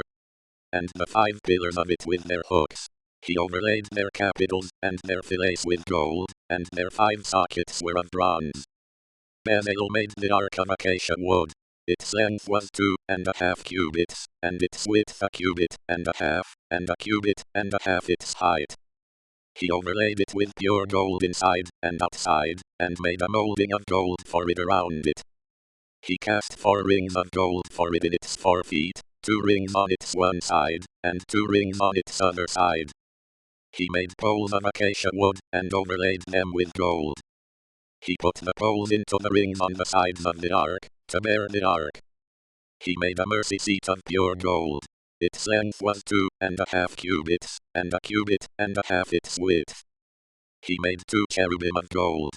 He made them of beaten work, at the 2 ends of the mercy seat. 1 cherub at the one end, and 1 cherub at the other end. He made the cherubim of one piece with the mercy seat at its 2 ends. The cherubim spread out their wings above, covering the mercy seat with their wings, with their faces toward one another. The faces of the cherubim were toward the mercy seat. He made the table of acacia wood. Its length was 2 cubits, and its width was a cubit, and its height was a cubit and a half. He overlaid it with pure gold, and made a gold molding around it. He made a border of a hand's width around it, and made a golden molding on its border around it. He cast 4 rings of gold for it, and put the rings in the 4 corners that were on its 4 feet. The rings were close by the border, the places for the poles to carry the table. He made the poles of acacia wood, and overlaid them with gold, to carry the table. He made the vessels, which were on the table, its dishes, its spoons, its bowls, and its pitchers with which to pour out, of pure gold. He made the lampstand of pure gold. He made the lampstand of beaten work. Its base, its shaft, its cups, its buds, and its flowers were of one piece with it. There were 6 branches going out of its sides, 3 branches of the lampstand out of its one side, and 3 branches of the lampstand out of its other side. 3 cups made like almond blossoms in one branch, a bud and a flower, and 3 cups made like almond blossoms in the other branch, a bud and a flower, so for the 6 branches going out of the lampstand. In the lampstand were 4 cups made like almond blossoms, its buds and its flowers, and a bud under 2 branches of one piece with it, and a bud under 2 branches of one piece with it, and a bud under 2 branches of one piece with it, for the 6 branches growing out of it. Their buds and their branches were of one piece with it. The whole thing was one beaten work of pure gold. He made its 7 lamps, and its stuffers, and its stuff dishes, of pure gold. He made it of a talent of pure gold, with all its vessels. He made the altar of incense of acacia wood. It was square. Its length was a cubit, and its width a cubit. Its height was 2 cubits. Its horns were of one piece with it. He overlaid it with pure gold. Its top, its sides around it, and its horns. He made a gold molding around it. He made 2 golden rings for it under its molding crown, on its 2 ribs, on its 2 sides, for places for poles with which to carry it. He made the poles of acacia wood, and overlaid them with gold. He made the holy anointing oil, and the pure incense of sweet spices, after the art of the perfumer. He made the altar of burnt offering of acacia wood. It was square. Its length was 5 cubits, its width was 5 cubits, and its height was 3 cubits. He made its horns on its 4 corners. Its horns were of one piece with it, and he overlaid it with bronze. He made all the vessels of the altar, the pots, the shovels, the basins, the forks, and the fire pans. He made all its vessels of bronze. He made for the altar a braiding of a network of bronze, under the ledge around it beneath, reaching halfway up. He cast 4 rings for the 4 corners of bronze braiding, to be places for the poles. He made the poles of acacia wood, and overlaid them with bronze. He put the poles into the rings on the sides of the altar, with which to carry it. He made it hollow with planks. He made the basin of bronze, and its base of bronze, out of the mirrors of the ministering women, who ministered at the door of the tent of meeting. He made the court. For the south side southward the hangings of the court were of fine twined linen, 100 cubits. Their pillars were 20, and their sockets 20, of bronze. The hooks on the pillars and their fillets were of silver. For the north side 100 cubits, their pillars 20, and their sockets 20, of bronze, the hooks on the pillars, and their fillets, of silver. For the west side were hangings of 50 cubits, their pillars 10, and their sockets 10, the hooks on the pillars, and their fillets, of silver. For the east side eastward 50 cubits. The hangings for the one side were 15 cubits, their pillars 3, and their sockets 3. And so for the other side, on this hand and that hand by the gate of the court were hangings of 15 cubits, their pillars 3, and their sockets 3. All the hangings around the court were of fine twined linen. The sockets for the pillars were of bronze. The hooks on the pillars and their fillets were of silver. Their capitals were overlaid with silver. All the pillars of the court had silver bands. The screen for the gate of the court was the work of the embroiderer, of blue, purple, scarlet, and fine twined linen. 20 cubits was the length, and the height along the width was 5 cubits, like the hangings of the court. Their pillars were 4, and their sockets 4, of bronze, their hooks of silver, and the overlaying of their capitals, and their fillets, of silver. All the pins of the tabernacle, and around the court, were of bronze. These are the amounts of materials used for the tabernacle, even the tabernacle of the testimony, as they were counted, according to the commandment of Moses, for the service of the Levites, by the hand of Ithamar, the son of Aaron the priest. Bezalel the son of Uri, the son of Hur, of the tribe of Judah, made all that the Lord commanded Moses. With him was Oholiab, the son of Ahisamach, of the tribe of Dan, an engraver, and a skillful workman, and an embroiderer in blue, in purple, in scarlet, and in fine linen. All the gold that was used for the work in all the work of the sanctuary, even the gold of the offering, was 29 talents, and 730 shekels, according to the shekel of the sanctuary. The silver of those who were counted of the congregation was 100 talents, and 1,775 shekels, according to the shekel of the sanctuary. A bekah head, that is, half a shekel, according to the shekel of the sanctuary, for everyone who passed over to those who were counted, from 20 years old and upward, for 603,550 men. The 100 talents of silver were for casting the sockets of the sanctuary and the sockets of the veil. 100 sockets for the 100 talents, 1 talent per socket. From the 1,775 shekels he made hooks for the pillars, overlaid their capitals, and made fillets for them. The bronze of the offering was 70 talents, and 2,400 shekels. With this he made the sockets to the door of the tent of meeting, the bronze altar, the bronze grating for it, all the vessels of the altar, the sockets around the court, the sockets of the gate of the court, all the pins of the tabernacle, and all the pins around the court. Of the blue, purple, and scarlet, they made finely worked garments for ministering in the holy place, and made the holy garments for Aaron, as the Lord commanded Moses. He made the ephod of gold, blue, purple, scarlet, and fine twined linen. They beat the gold into thin plates, and cut it into wires, to work it in with the blue, the purple, the scarlet, and the fine linen, the work of the skillful workman. They made shoulder straps for it, joined together. It was joined together at the two ends. The skillfully woven band that was on it, with which to fasten it on, was of the same piece, like its work, of gold, of blue, purple, scarlet, and fine twined linen, as the Lord commanded Moses. They worked the onyx stones, enclosed in settings of gold, engraved with the engravings of a signet, according to the names of the children of Israel. He put them on the shoulder straps of the ephod, to be stones of memorial for the children of Israel, as the Lord commanded Moses. He made the breastplate, the work of a skillful workman, like the work of the ephod, of gold, of blue, purple, scarlet, and fine twined linen. It was square. They made the breastplate double. Its length was a span, and its width a span, being double. They set in it 4 rows of stones.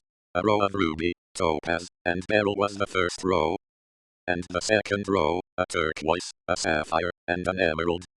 And the third row, a jacinth, an agate, and an amethyst. And the fourth row, a chrysolite, an onyx, and a jasper. They were enclosed in gold settings. The stones were according to the names of the children of Israel, 12, according to their names, like the engravings of a signet, everyone according to his name, for the 12 tribes. They made on the breastplate chains like cords, of braided work of pure gold.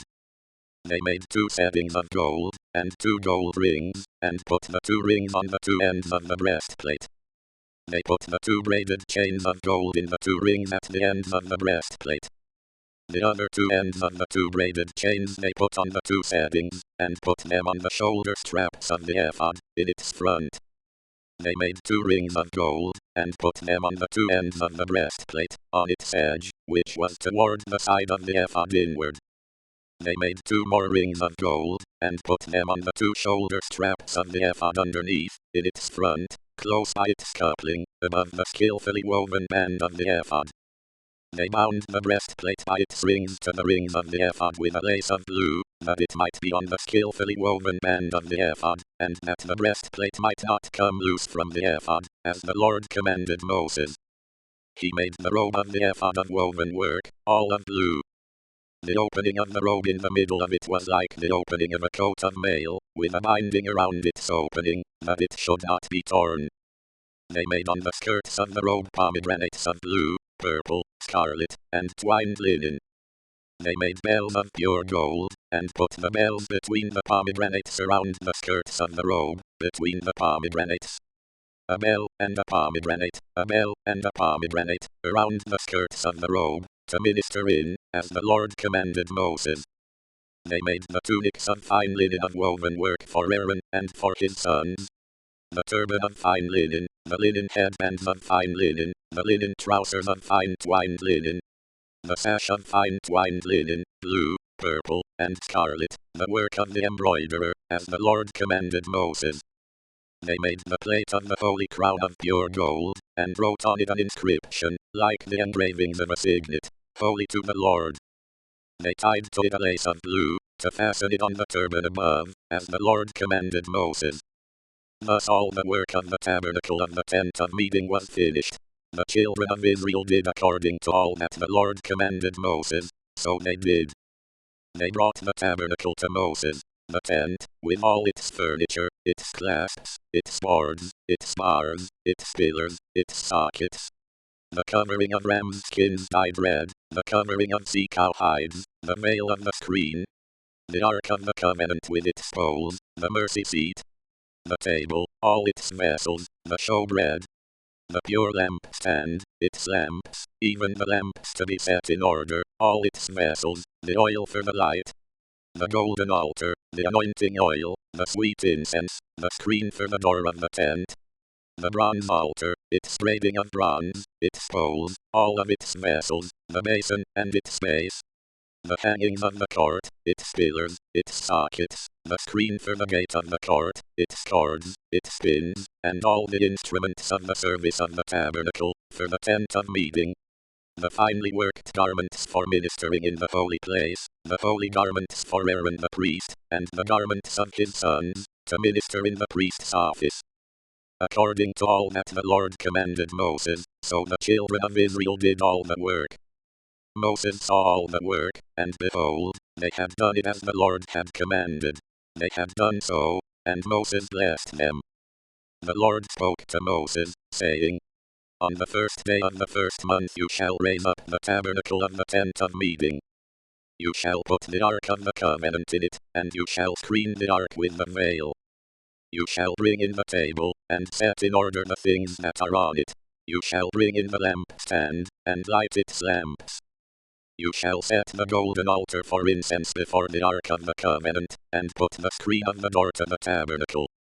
You shall set the altar of burnt offering before the door of the tabernacle of the tent of meeting. You shall set the basin between the tent of meeting and the altar, and shall put water therein.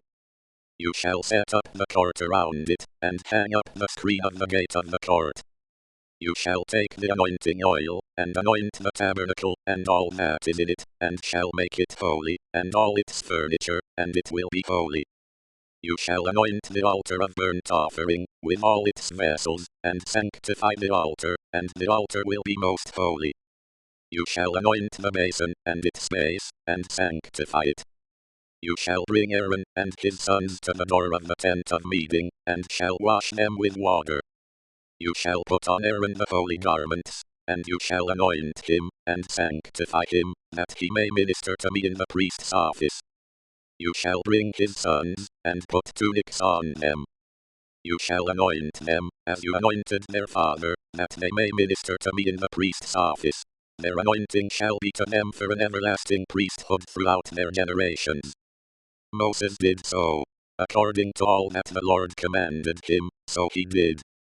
In the first month in the second year, on the first day of the month, the tabernacle was raised up. Moses raised up the tabernacle, and laid its sockets, and set up its boards, and put in its bars, and raised up its pillars.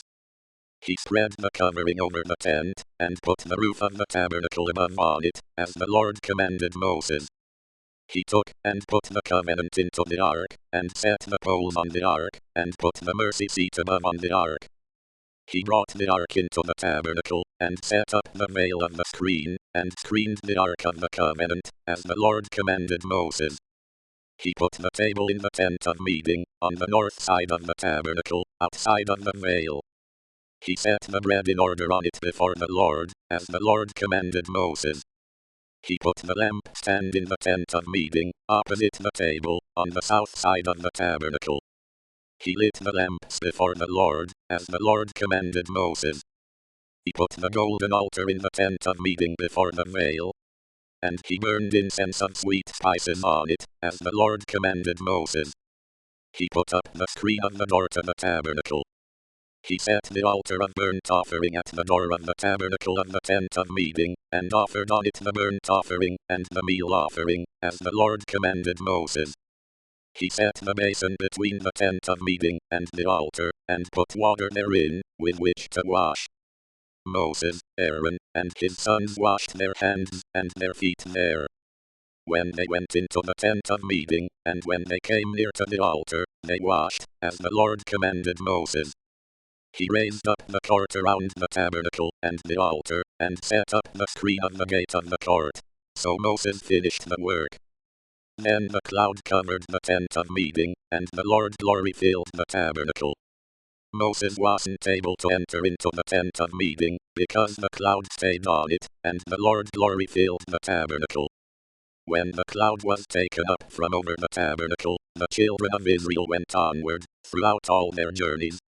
But if the cloud wasn't taken up, then they didn't travel until the day that it was taken up.